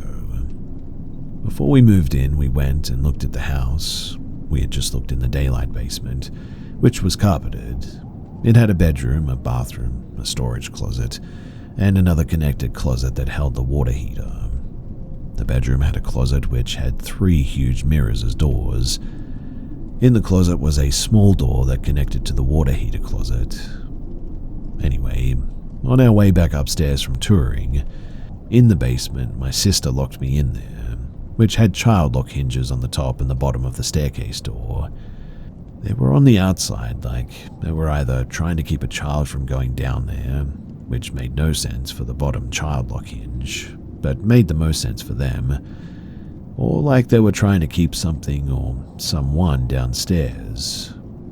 Either or, though, I got the most eerie vibe from this basement, like I wasn't alone in this completely empty space. Well, eventually, when we first moved in, my siblings and I kept finding bones just all over the property. The weird part about this was that whenever we found a bone, there was always a golf ball nearby. I remember finding one with carvings in it too, in another language hanging on one of our fences. My dad wrote them off as animal bones any time that we found one, and eventually threw them all away. We found clothes in plastic bags around the property too that were mainly female clothes or male boxers, and those were thrown away too. There were a couple of nooses hanging loosely in a tree as well. Those were taken down and used for cattle. The tree was eventually cut down too. Anyway, a few years went by and a lot had happened. These are all things that my siblings and I experienced at this house. So I remember when I shared that basement room with my siblings, my bed was positioned in front of the closet doors at one stage.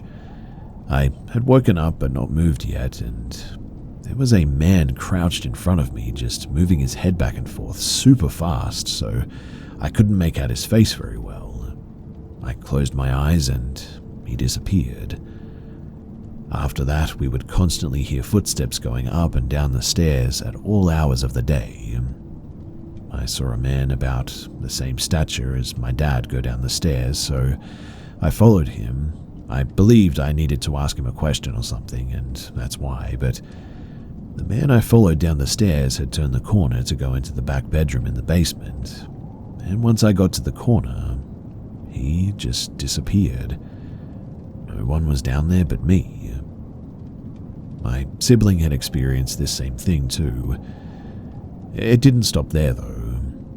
My little sister was cleaning the living room in the basement one day and was getting an eerie vibe from the back bedroom. So she went over and closed the bathroom door and the bedroom door. Once she walked back down the hall, she started cleaning up again when she noticed a few moments later the bedroom door had opened again. She immediately went right back upstairs, and that room eventually became my older sibling's room. And I remember one day she had mentioned that she was laying in bed and had just woken up to something opening her door. She claimed that she watched the handle turn and the door slowly open, but nothing was there. A few nights went by and all of my siblings and I were hanging out with her in her room when we heard a knock on the wall. Mind you, this wall was concrete and on the other side of this was a hill. So she knocked on the wall and whatever it was knocked back. It was the tune of Skunk in a Barnyard, if you've ever heard that. But after that, the room was then turned into my little sister's room. I went into the basement bedroom to tuck my little sister into bed for the night. I had tucked my little sister in on the lower bunk bed and gave her a kiss on the cheek goodnight. As I went up the ladder to give my older sister a kiss and tuck her in, that's when I saw both of them up on her bed, sound asleep. I felt my stomach twist. As I went back down, I noticed the bottom bed was now empty. I immediately left the room. My dad eventually made a wall in the basement living room, splitting it into a bedroom and a living room. The bedroom portion was used as a playroom for a hot minute, and one of my older sisters had walked in there and saw my little sister playing with her toys, only to later realize that it wasn't my little sister in the room at all. The doors we would hear constantly opening and closing when no one was down there. The stairs were stepped on when nobody was there, and eventually my dad tore down the wall that he built, and after a few years, no one ever stayed in that basement. We also used to see ghost cars or people walk down into the field and just disappear without a trace. But we used to see a man walking his dog down in the field and just disappear all the time. Mind you, these happened over many years, and it wasn't all at once, obviously, but yeah, it all happened, and it was all very frightening. Eventually, most of the basement was renovated due to water damage. When my parents pulled up the carpet in the back bedroom, there was a clearly poorly done job of re-poured concrete about maybe 5 or 6 feet long and a couple of feet wide. It was very rough compared to the original concrete, but once that basement was renovated, the weird activity basically just diminished.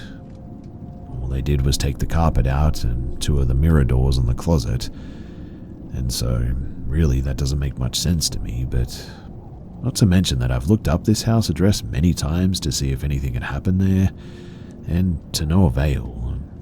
I couldn't find anything on the house or the property either, so I have no clue what any of the sinister activity was really about, and I guess it's just going to remain a mystery. Also, my dad never believed my siblings and I about these experiences, and to this day when we bring it up, he just sort of shrugs it off.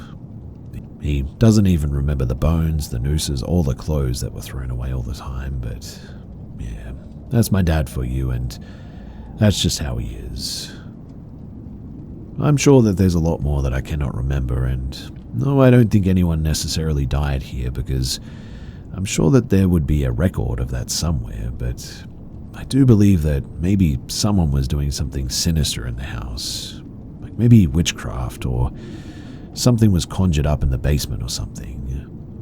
Also, the concrete difference is more than likely nothing at all, but a badly done repair job, but I thought that I would mention it because, honestly, who knows?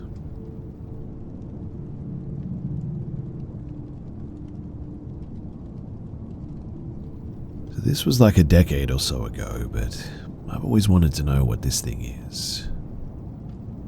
When I was 13, I was practicing a dance for my mum. I had a competition coming up and I was a younger member on the team. I didn't want to mess it up for anyone, so I made her watch me practice. Anyway, I was in the living room, which faced our backyard. We had a couple of windows that displayed the backyard in eyesight of where we were, and as I was doing this dance, I bent down, and when I popped back up, I saw a woman with dark hair and a white dress. She was really dirty as well. The dress was sleeveless, and her skin was so white or grey.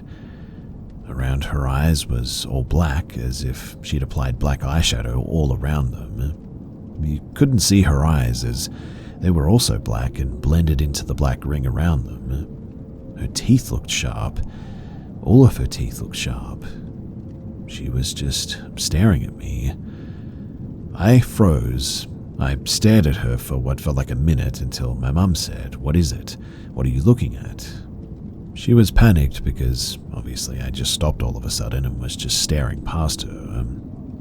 Once she pulled my attention away from the woman, she was gone. I told my mum that I saw someone. She ran out into the backyard. She's not surviving a horror movie, by the way. And nobody was there. There weren't any signs of someone standing outside that window. There's a little garden right below it. It'd be very easy to tell if someone had been standing there, but there was nothing. She came back in and said that there was nothing there. She believes that I saw something, though, because she says that I went pale and was just sort of staring at the window. I'll add, too, that my house was between 2 cemeteries. The block our house was on was 1 street down both directions from the cemeteries. When my mum and dad first moved into it, she swears that there were ghosts there as well. She would hear whistling often, but nobody else was home. It unnerved her so badly that she had people come look at the house and cleanse it. But I don't know much about that. Every now and then, one of us would sort of catch a glimpse of a shadow or something, though. When my sister was a kid, she was terrified of a man in the drain, but none of us saw it besides her. My dad and brother don't believe in all that, but me, my mum, and my sister, we all swear that we've seen or heard things. I don't know if that's useful information to anyone, but I felt like it was relevant to add it. But none of us had ever really seen something in such a way as I did. I never saw the woman again, mind you, but I can picture her so clearly. It sent a chill down my spine, but I just couldn't look away from her. And honestly, as cliche as this sounds, she was like the ghost from The Ring or The Grudge, but a bit different. Like, The Ring or The Grudge aren't quite what she looked like, but they're kind of similar in regards to the white dress and the long black hair, I guess. I know that this sounds crazy, but I swear to you that I'm not insane. I never tell anyone about this because it sounds psychotic, I know that, but if anyone here has any ideas as to what she is, then please do let me know. I've never been able to figure out what she was, and it still bothers me a lot, and I would really, really like to know.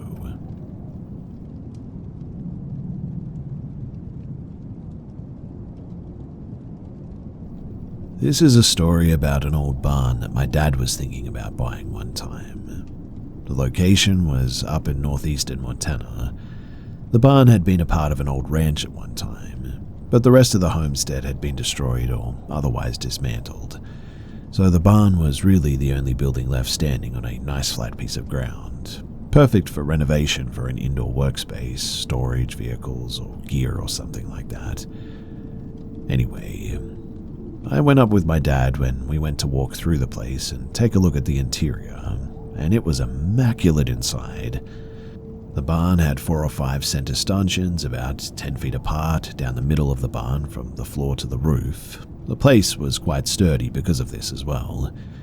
The owner of the land had cleaned this barn up and kept it pretty nice inside for his personal use, and had put down a layer of gravel inside the barn over the original dirt floor in order to keep dust to a minimum.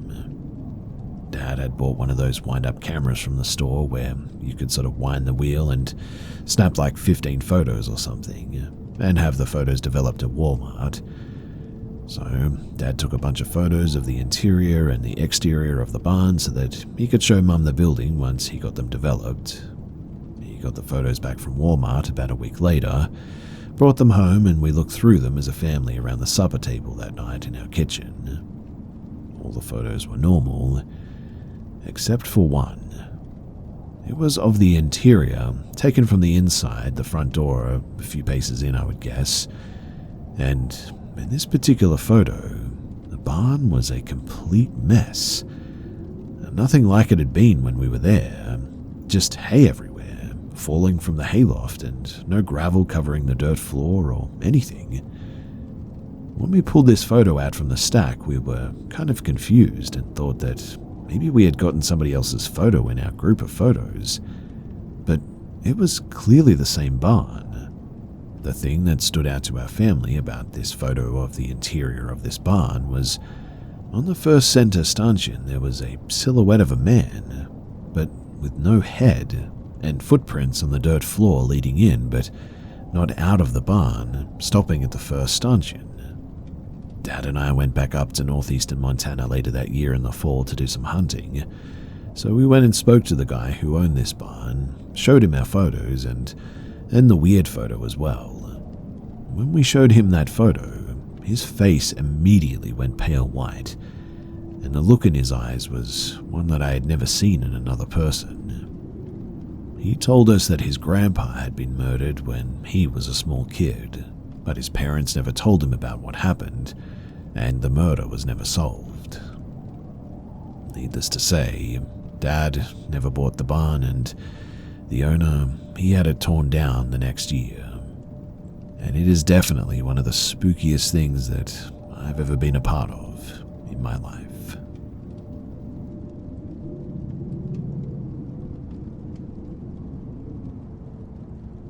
So there's this place in West Virginia called Lake Shawnee Amusement Park, and it's got one of the creepiest backstories that I've ever heard.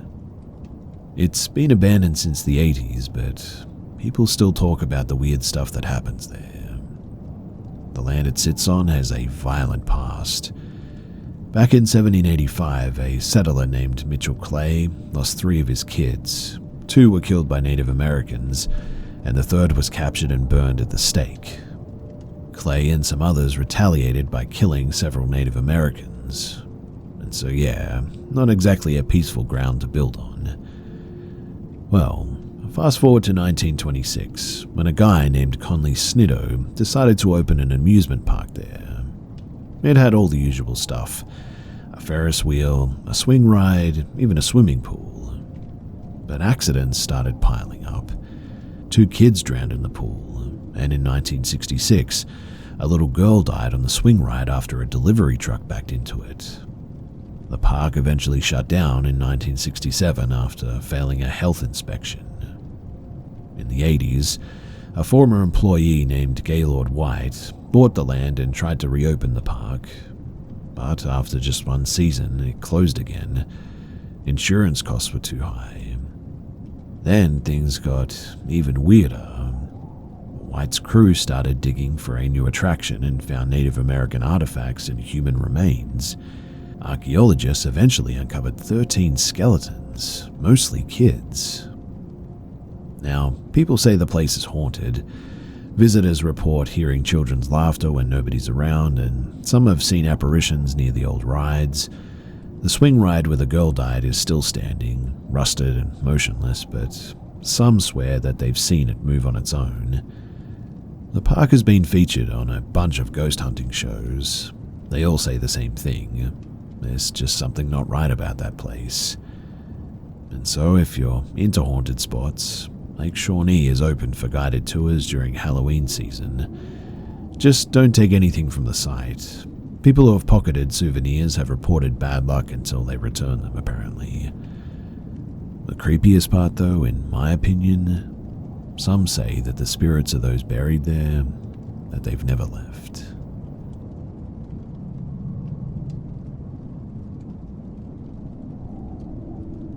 So this happened when I was in the 10th grade. My class went to the state fair for an agricultural show. The class was pretty small, and the teacher was kind of doing his own thing. He told us that we should all meet up at a certain location at a certain time. Me and 2 other classmates, I cannot even remember who they are now, just started to enjoy the fair and hit some rides. Now, I'm not personally into fairs really, cheap rides and carnival games, so I was just in a sort of blah mood, I guess, but this girl bumps into me eventually while we were standing in line. We both apologized and chuckled about it. She was my age, looked that way anyway. She also looked nice and quite pretty. She seemed into me and was very handsy as well. She never asked to tag along with us, but just naturally did. I never even questioned it because she was hot and I was interested in the girl. But here's where it gets a bit weird.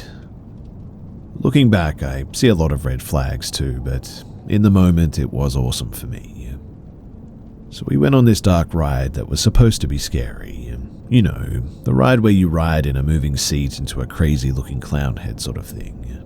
She snuggles up and says that she's scared, and well, after about 10 seconds of grabbing my arm, she reaches down to grab me by my you-know-what. She's given me an over-the-pants you-know-what, and well, the ride ends, nothing happened with me, no release if you will, and now she's hanging onto my arm while we walk the fairgrounds.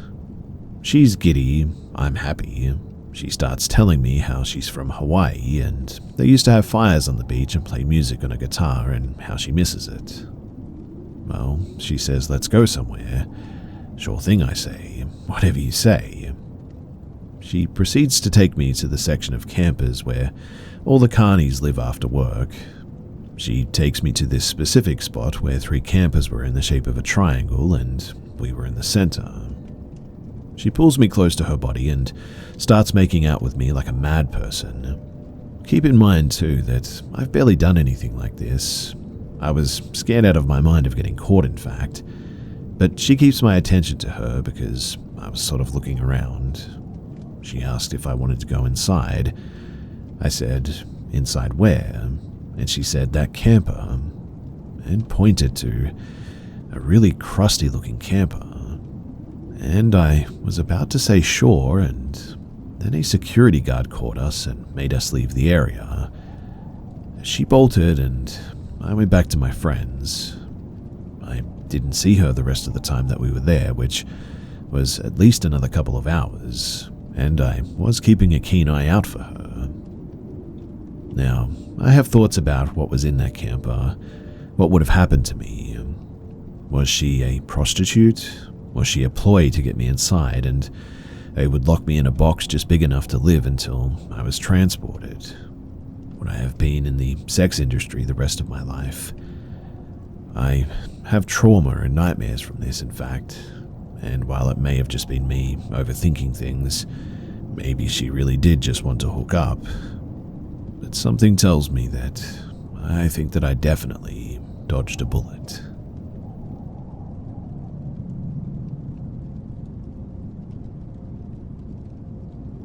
In high school during COVID time, 2 of my friends and I were laying in my bed watching TV and ended up falling asleep at some stage. I was on one edge, friend in the middle, other friend on the other edge. I woke up to the feeling of water dripping on my face.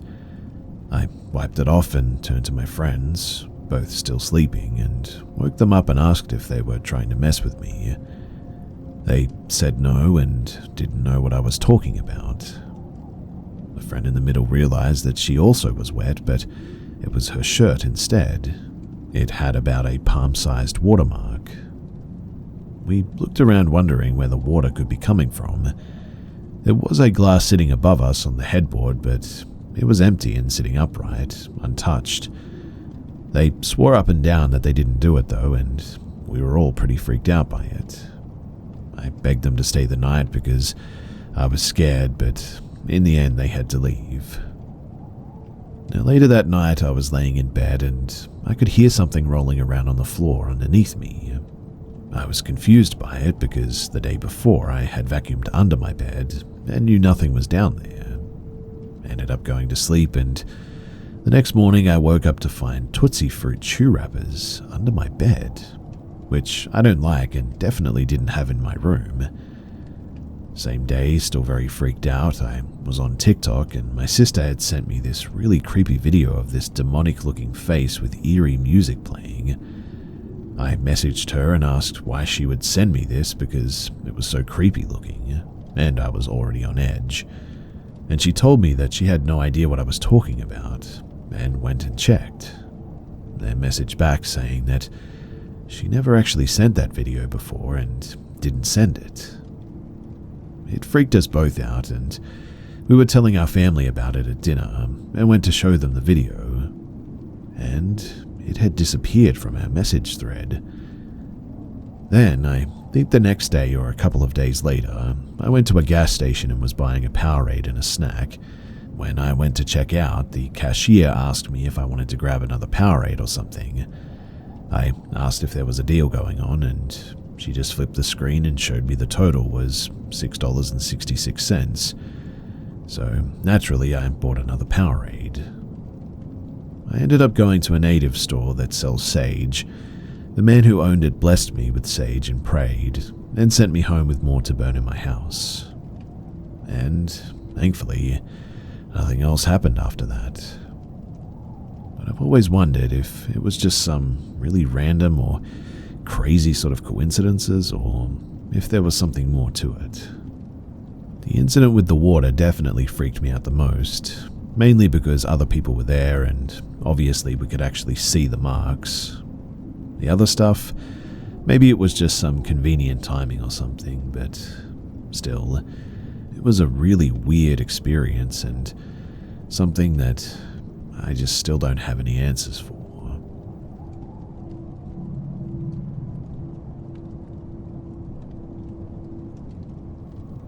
Recently, I've gone down a rabbit hole of spooky things and figured that maybe it would be worth talking about my own odd experience here. I don't really talk about it in my own life with people that I know personally because it makes my skin crawl and it's weird. But I thought that I would share it here just in case someone might know something. So when I was younger, I had a lot of issues with sleep.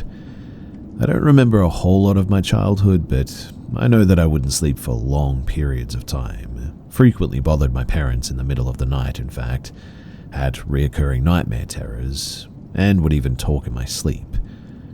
I freaked my dad out many times when I'd get up and wait for him to finish whatever he was doing to talk. A 6-year-old girl in a nightgown with long hair hanging over her face was a freaky thing to see at 2 a.m. Anyways, from as far back as I can remember, until I was about 8 years old, so roughly 3 or 4 years I think, I had the same dream every single night. My bed was right under a window, and I liked to sleep with the curtains partially open so I could look at the moon. It was a 1-story house and my bedroom was at the front. And every single night, and I'm not exaggerating, I truly mean every single night, I would dream that I woke up to see a humanoid creature outside of my window. It was extremely tall enough that I could see most of its body framed by the window. It had like grayish, yellowy skin and wore no clothes. Its shoulders reached the very top of my window, and its torso was nearly the whole length of the window, and I could see the tops of its legs toward the bottom. It had its hands pressed into the glass and its fingers splayed out. But then, the real freaky part. Its neck reached above the window and then sort of looped back down so that its head was visible to the side of its body. It had no hair, massive grey-white eyes, 2 slits for a nose, and a giant grin on its face. And I mean giant. It stretched its skin out on its cheeks and chin, and teeth were so long and jagged and thin, and they were like a dirty yellow sort of colour. It never did anything, mind you. Didn't even blink and just stood there staring at me until I'd wake up in a panic. So, like I said, I saw this creature every night for years. I never told my parents about it. I tried shutting my curtains when I went to bed, but when the dream started, my curtains would be inexplicably open. And then when I woke up, they'd also be partially open, as if I'd never even closed them. Eventually, I told my grandma about the dream when I slept over at her house, and I didn't have the dream for the first time in years after that. And she gave me this tiny clay figurine and told me to sleep with it by my bedside, and that I would never have that dream again. I did as she said, and inexplicably, I never did see the creature again. I still had night terrors and recurring nightmares, but that specific creature just never visited me again. I'm 23 now, and I still sleep with the figurine at my bedside. I've never seen that thing again ever since then, and I'm an insomniac and have experienced sleep paralysis a number of times in my adulthood, frequently experienced night terrors, and have been prescribed a number of sleep medications that I never end up taking long term because of the side effects. At this point, I'm very good at running on little to no sleep, and I have experienced hallucinations during sleep paralysis where I've seen horrible things and had dreams that have left me messed up for days. Still though, I've never seen that creature again. The memory of those dreams is the clearest memory of my childhood that I have. I can remember exactly how it looked, exactly how it felt to lay in my bed and stare at it between my purple curtains, exactly how silent and still it was. And because of this, I don't ever open my blinds at night. I don't particularly believe in the supernatural or anything. I take a firm, it's probably not real, but just in case it is, I'm not going to mess with it, stance on any of that stuff. I hear paranormal stories and immediately consider all the regular things like sleep deprivation and carbon monoxide poisoning before I ever assume ghosts. I've never experienced anything paranormal in my life, aside from what I've outlined here, and I truly believe 100%, however, that this was not a natural thing that happened. I could forgive it as a reoccurring dream or childhood nightmare, but it happened too regularly and far too frequently to think that. I don't know what it was or why, but I really don't think that it was something normal or easily explained, I guess, is what I'm trying to get at. And so, that's my story. Like I said, I really don't talk about it too much. I try not to think about it, in fact, but maybe sharing it out here will be beneficial. So if you've listened this far, then thanks for listening.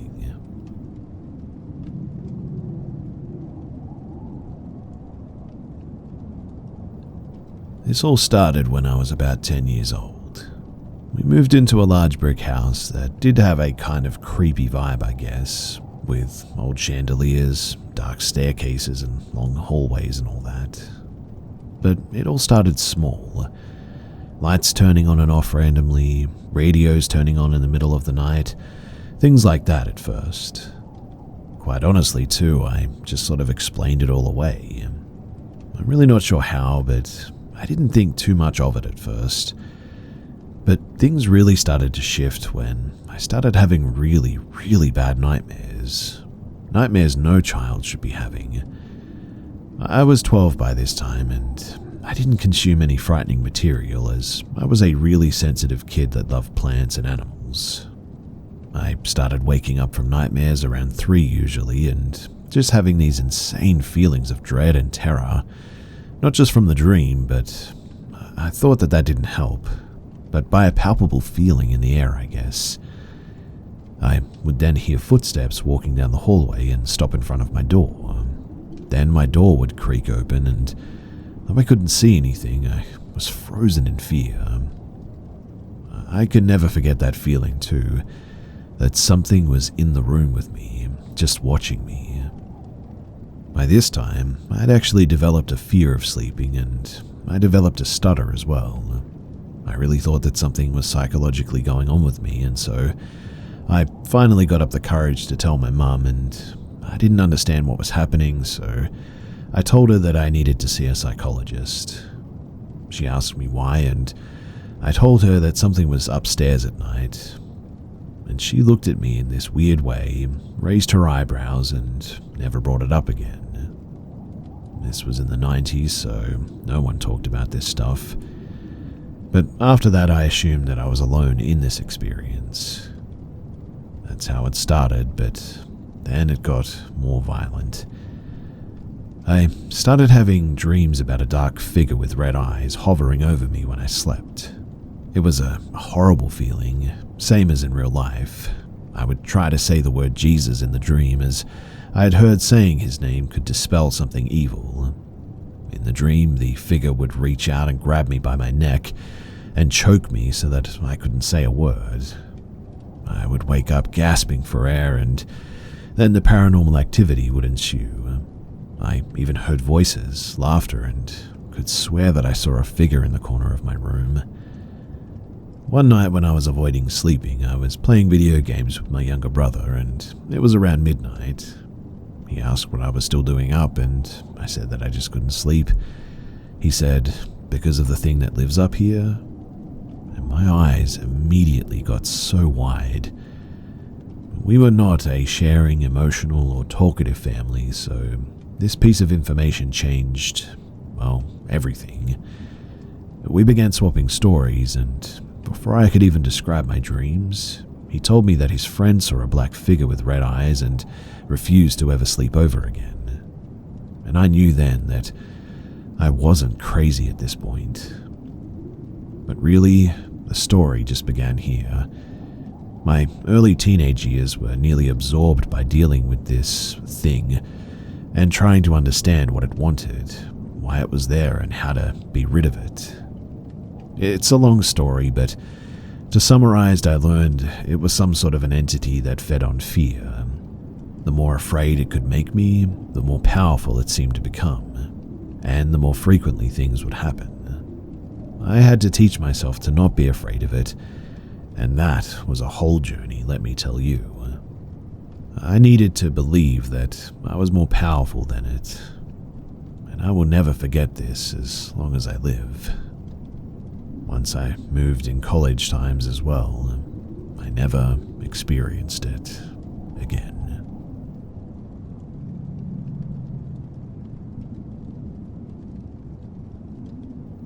So my friend Fran and her boyfriend at the time lived in a small, older, 1-floor, 2-bedroom, 1-bathroom apartment about 7 years ago. It wasn't in the best area and the walls were thin, so we could hear the neighbors, each other across the apartment, etc. My friends were struggling for money and got a job offer together to work in another state for a month in December.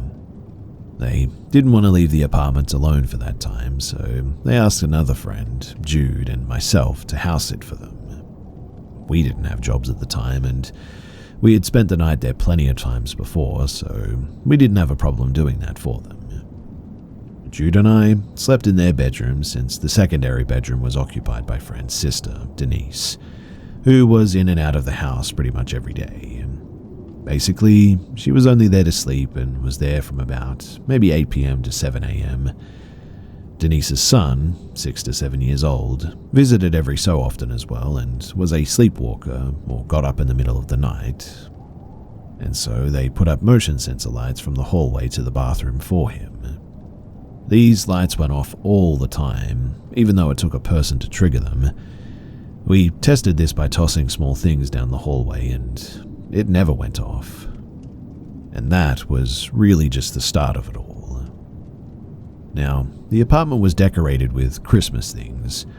They had a tree, bells hanging on the doorknobs, mistletoe hanging in the hallway, stickers on the wall, paper decorations on the coffee tables, and even a little inflatable Santa sitting in a dining room chair. Jude and I were in the living room sitting on the couch on our phones.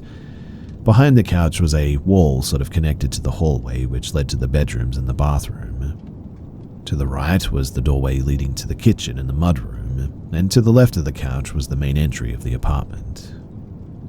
Now, while we were chilling, we heard a repetitive slapping sort of sound, but just couldn't pinpoint where it was coming from. Using my peripheral vision, the mistletoe hanging in the entry above the hallway was swinging very fast, and the longer that I watched it, the more it seemed to slow down.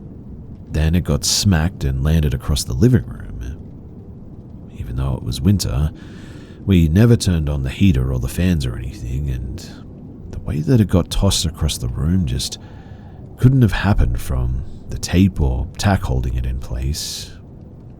I turned to Jude after that all happened, and he just said, "Yeah, I saw that too." We just picked it off the floor, set it on the table, and I guess we just acted like it didn't even happen.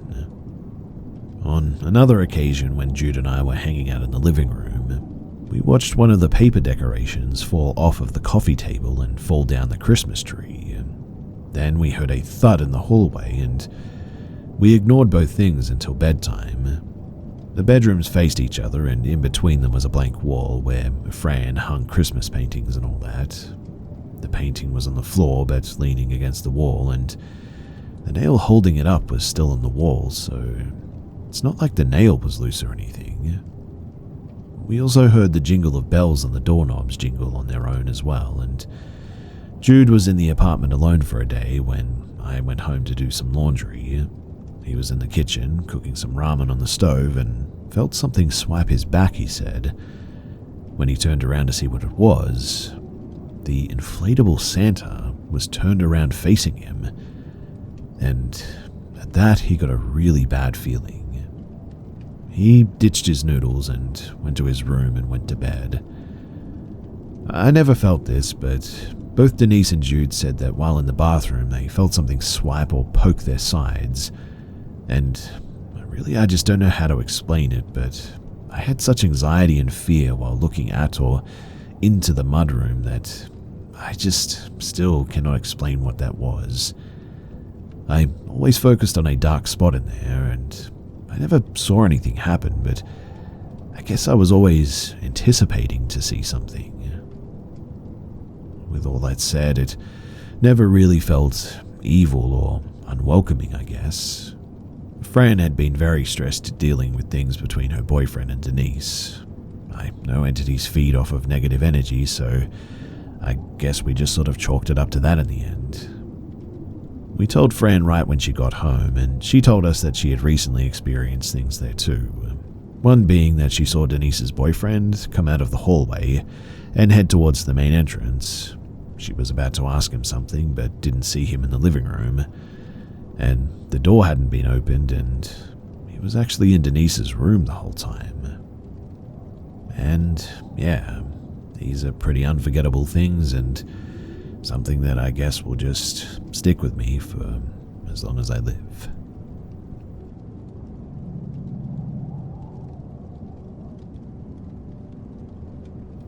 So recently, two buddies and I were wandering an abandoned, partially demolished business site.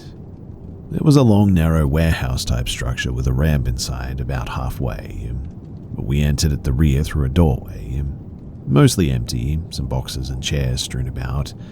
But on the right side towards the ramp was a small closet with cans of paint and chemical-like thinners. There was no door to this room, and I went into the closet to take a look. The air was immediately heavy and oppressing, warm even, yet I could feel the hair on my arms standing up. I couldn't move to get out of the closet all of a sudden, and then I started screaming. In my mind, I saw a woman's arms flailing, and my screams were her screams. I heard, "Stop, you're hurting me, get off of me." My friend Mike grabbed my arm and pulled me out of the closet. I then felt fine and calmed down right away. I felt maybe it was the chemicals floating in the air that did something to my brain or whatever. We then all walked down the ramp towards the exit, which was the entire far wall. No door or wall, just open. We're almost at the door when Mike and I stop walking and turn around. Bernie walked a few paces more, then stopped because we stopped. "Are you seeing this?" Mike asked. I was seeing it, but Bernie wasn't. He thought that we were joking around or being stupid, but Mike and I saw something. Slowly floating down the ramp towards us was a black figure. It was the shape of a human shadow with no feet, just the outline. Circling along the floor, up the wall, across the ceiling, down the other wall and along the floor again, just in front of this dark figure, was a bright blue and white light orb. Mike and I just stood there. We were definitely terrified. But strangely, Bernie saw nothing. It then screamed at us, "Get out." I heard that thunderous boom of a voice, deep and loud, bouncing off the cement walls and floor, and instantly we ran. I never thought that I could run that quickly, but I almost fell at one point. We stopped, we looked back once we had got far enough away, and we no longer saw anything there.